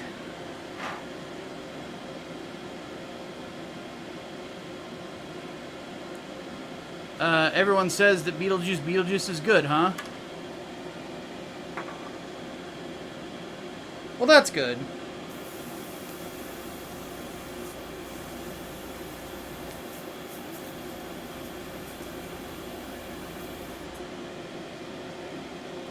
The great thing about it is Alec Baldwin's not in it.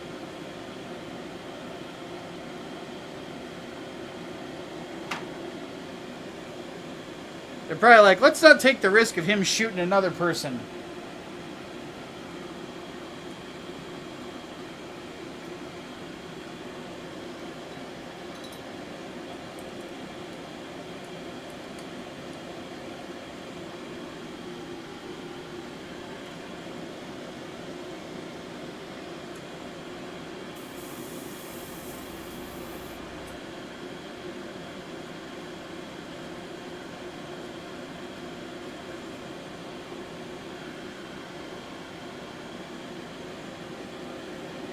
One thing I thought was funny is I saw this, I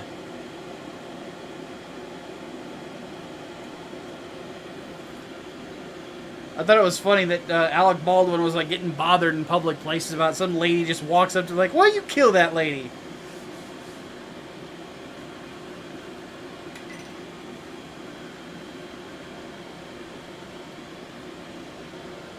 Which I wouldn't be such a dick about it, but Alec Baldwin is just such a douchebag.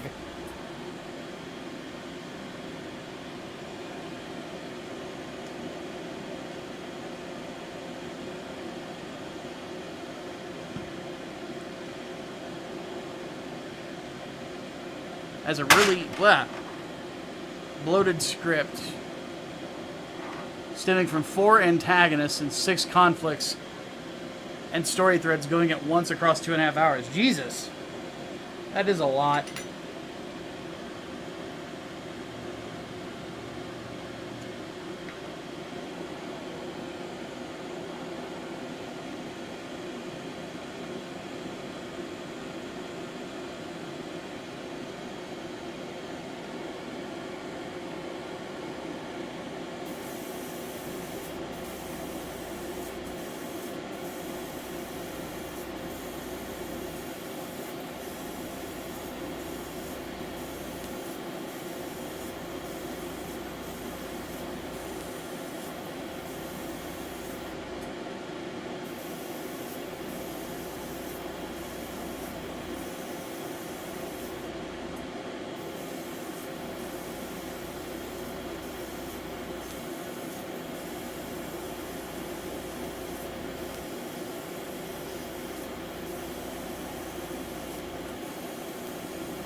Probably going a lot more ham on this than I really need to, but fuck it.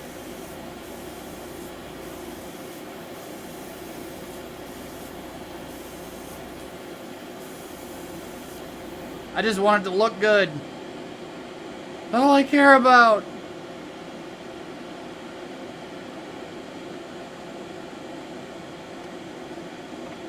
Yeah. Give it. Thank you.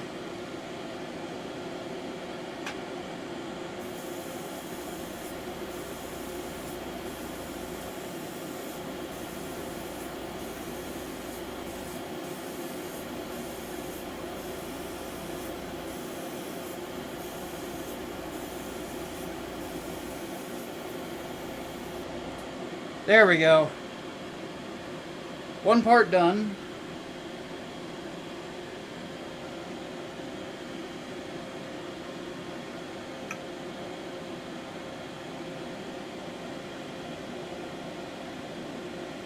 Nyeh.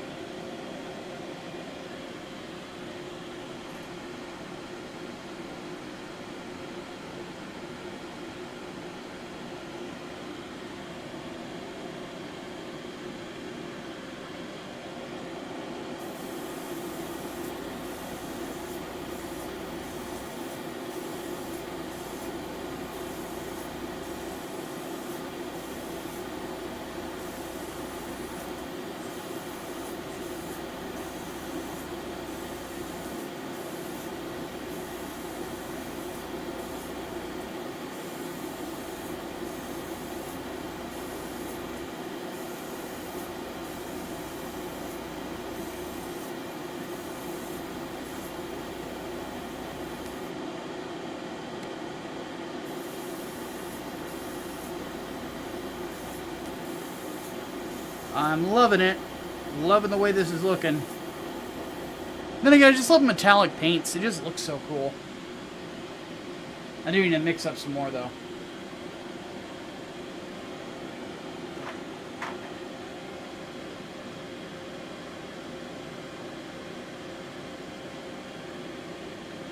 Fuck it is a good strategy. You and the Gundam Wing explains that. It works. Sometimes fuck it is very useful.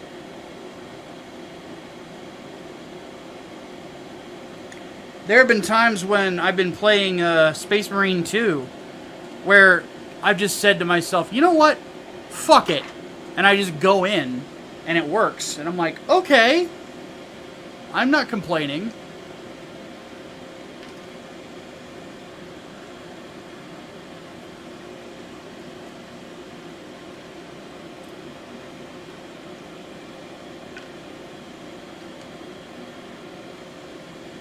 You know what's strange? Matthew Perry felt wildly miscast as Benny in New Vegas. Even then, back then, I wouldn't have it any other way. You know, definitely a random thought. Yeah. Because the thing about Matthew Perry playing him, at least that I noticed, is,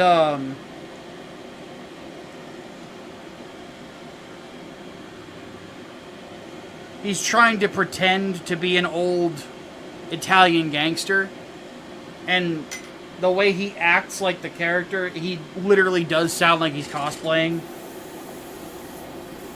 And when that's the intention, you know, it works.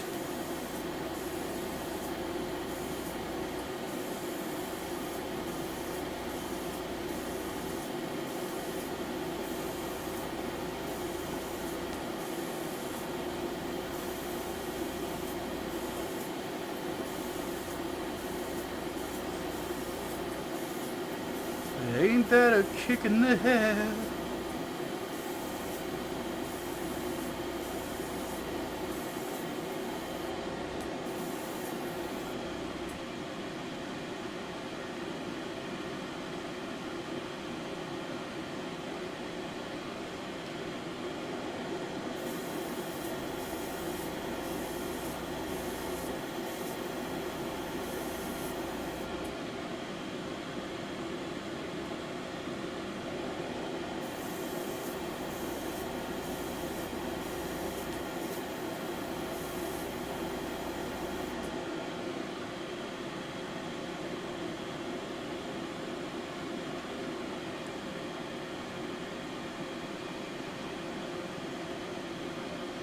Have a good night, Nintendo gal.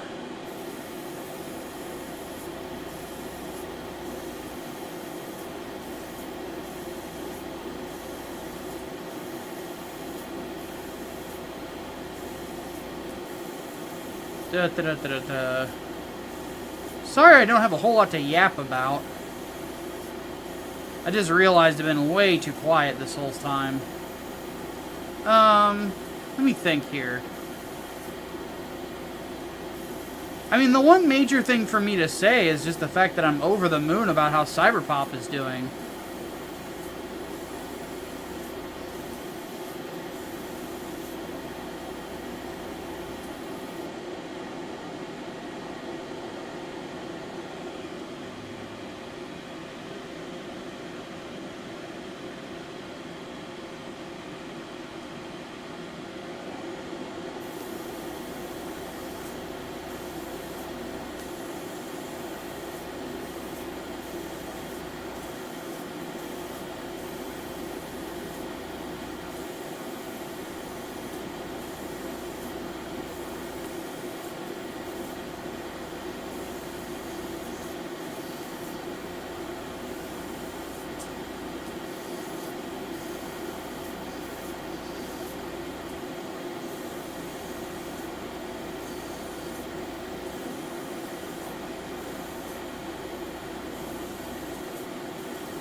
Alright.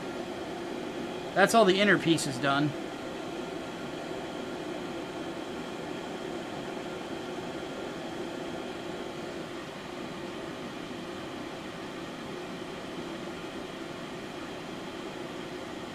So the next thing we're gonna do,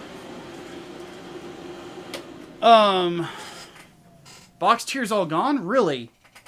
Hold on a second. I want to have a look at this. I also need to get up and stretch real quick too.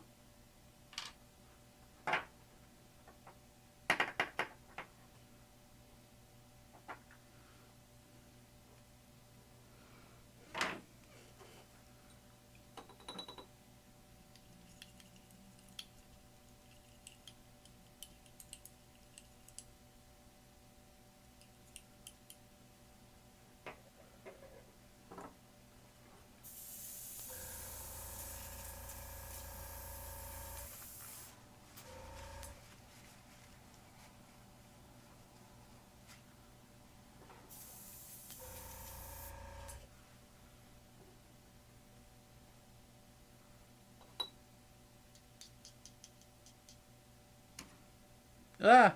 Sorry, I didn't mean to bump the camera there.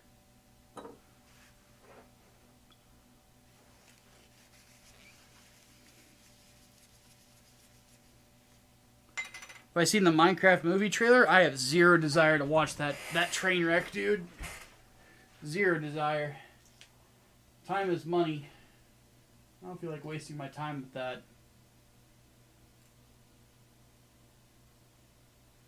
Okay. Let me have a look here. Oh, holy shit.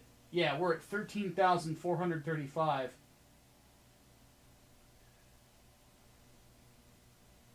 And since the box tier is out, I'm going to do something with the campaign real quick.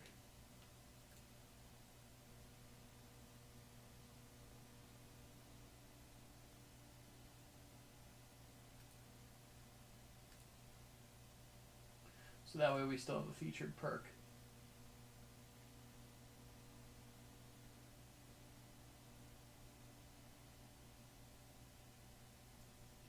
Yeah, we're still in the highlights for arts and film. How much have we made today?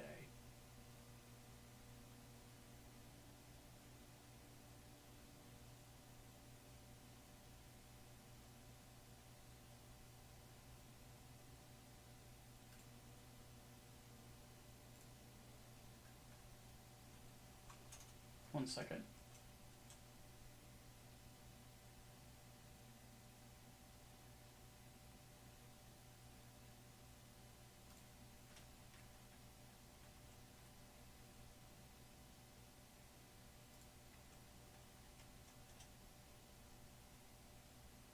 $835.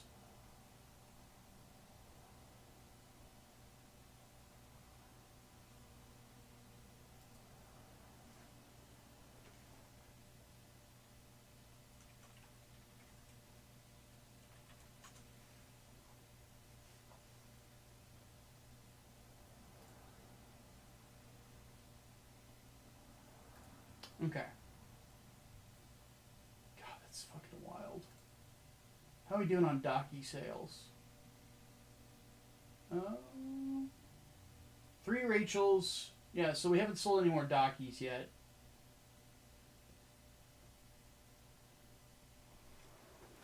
On the subject of painting models, I know gray plastic you don't have to prime, but I do it anyway because the primer I got dries very matte, makes actual painting a breeze. Yeah, I recommend it. I say prime everything, if you can, because it will the paint will stick. There's less of a chance of it peeling, stuff like that.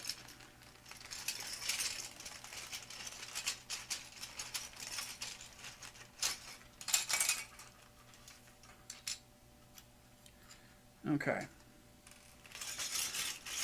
Let's get these thruster bits out.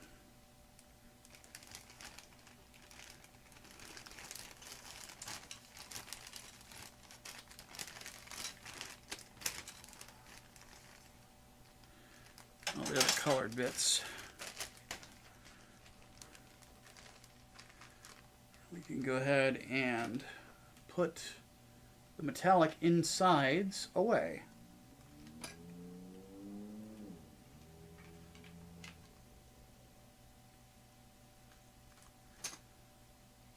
My stomach just let out a loud grumble. That's what I get for not eating breakfast.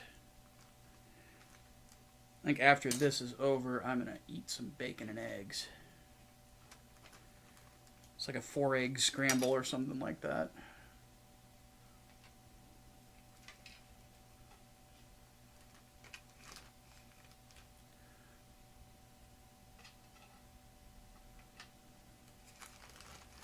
Because I know Lolly is about to go live. So I think what we'll do is we'll do these thrusters next time. Actually, he might already be live, and I'm starving. So let me mount these thrusters and such real quick. And then next time, on Thursday, we will paint the rest of the armor on the torso and then start working on the waist.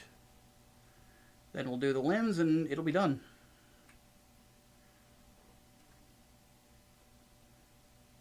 PS5 Pro is not worth the cost.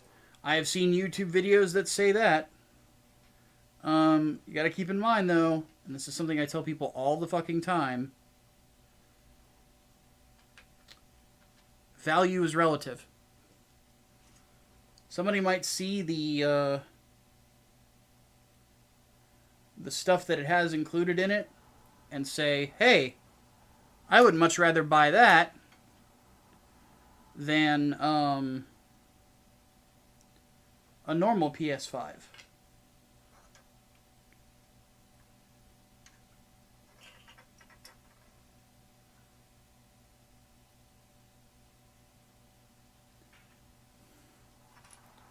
The reason I say that is because I look at that and I think to myself, okay, so I've got improved performance.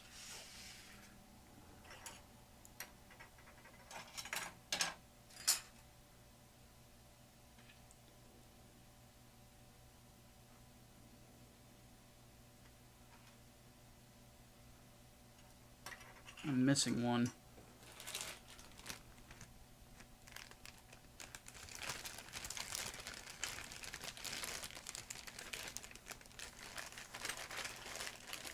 Oh, there it is. I see it. But if my options are for a PS5, pay $500 for a lesser iteration, or pay, what is it, $700 for a massive graphics upgrade, which is apparently what it's advertising. I don't know the actual hardware specs.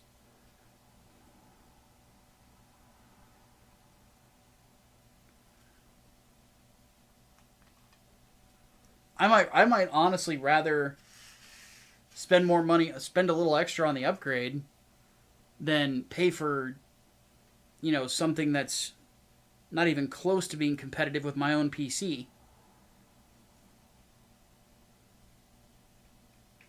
Which, by the way, my PC is like 8 years old at this point.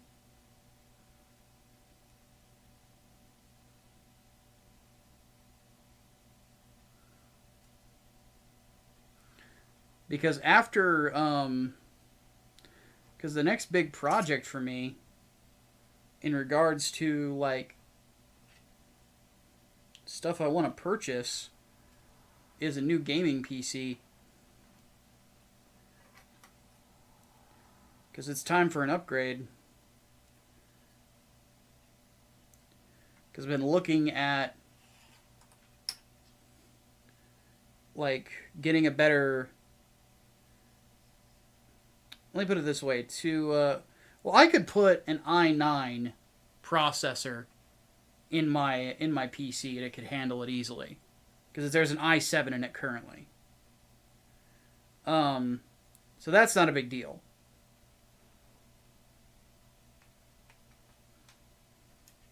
But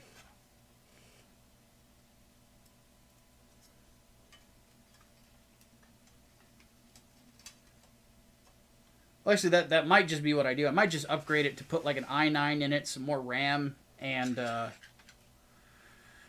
stuff like that. Because I can also slot in another, I think, 90 some odd gigs of RAM into this damn thing. And the 3080, the RTX 3080, is compatible with my motherboard. It's gonna be a little kneecapped because it's running out of a 3.0 slot instead of a 4.0. Which, brain, you're the brain on these things. Putting in an RTX 3080 in my PC with a 3.0 PCI slot. How much is that going to kneecap it? It's not a huge difference, right?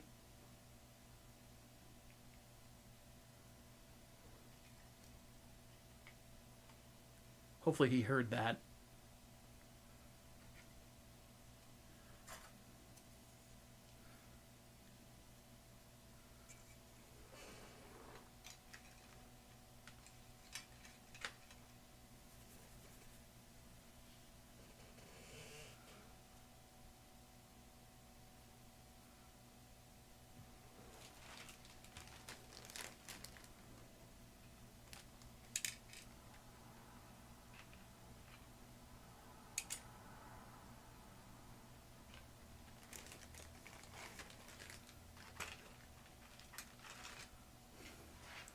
But anyway, we're going to conclude with that.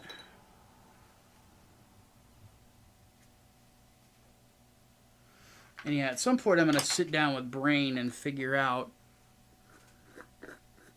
what the best course of action PC-wise is, because he's more knowledgeable about these things than I am. That's why he is the brain. Ugh. Stand it up a bit. Oh.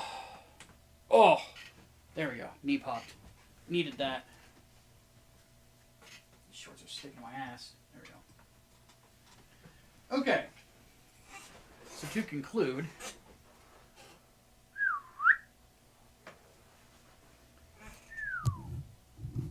not a huge difference for the most part, but it can't utilize higher frame rates at high resolutions. Bandwidth problem.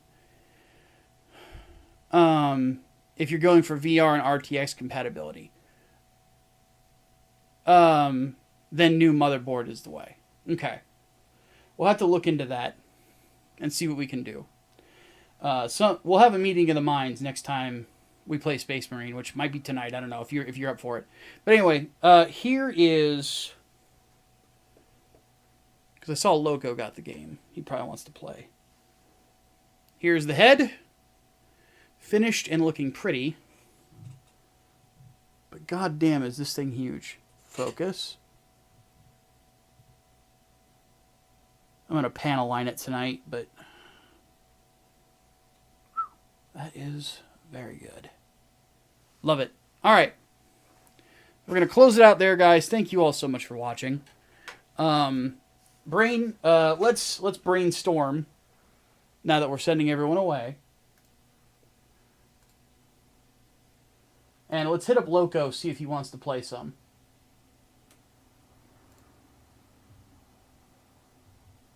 As for you in the chat, I'm sending you over to Lolly.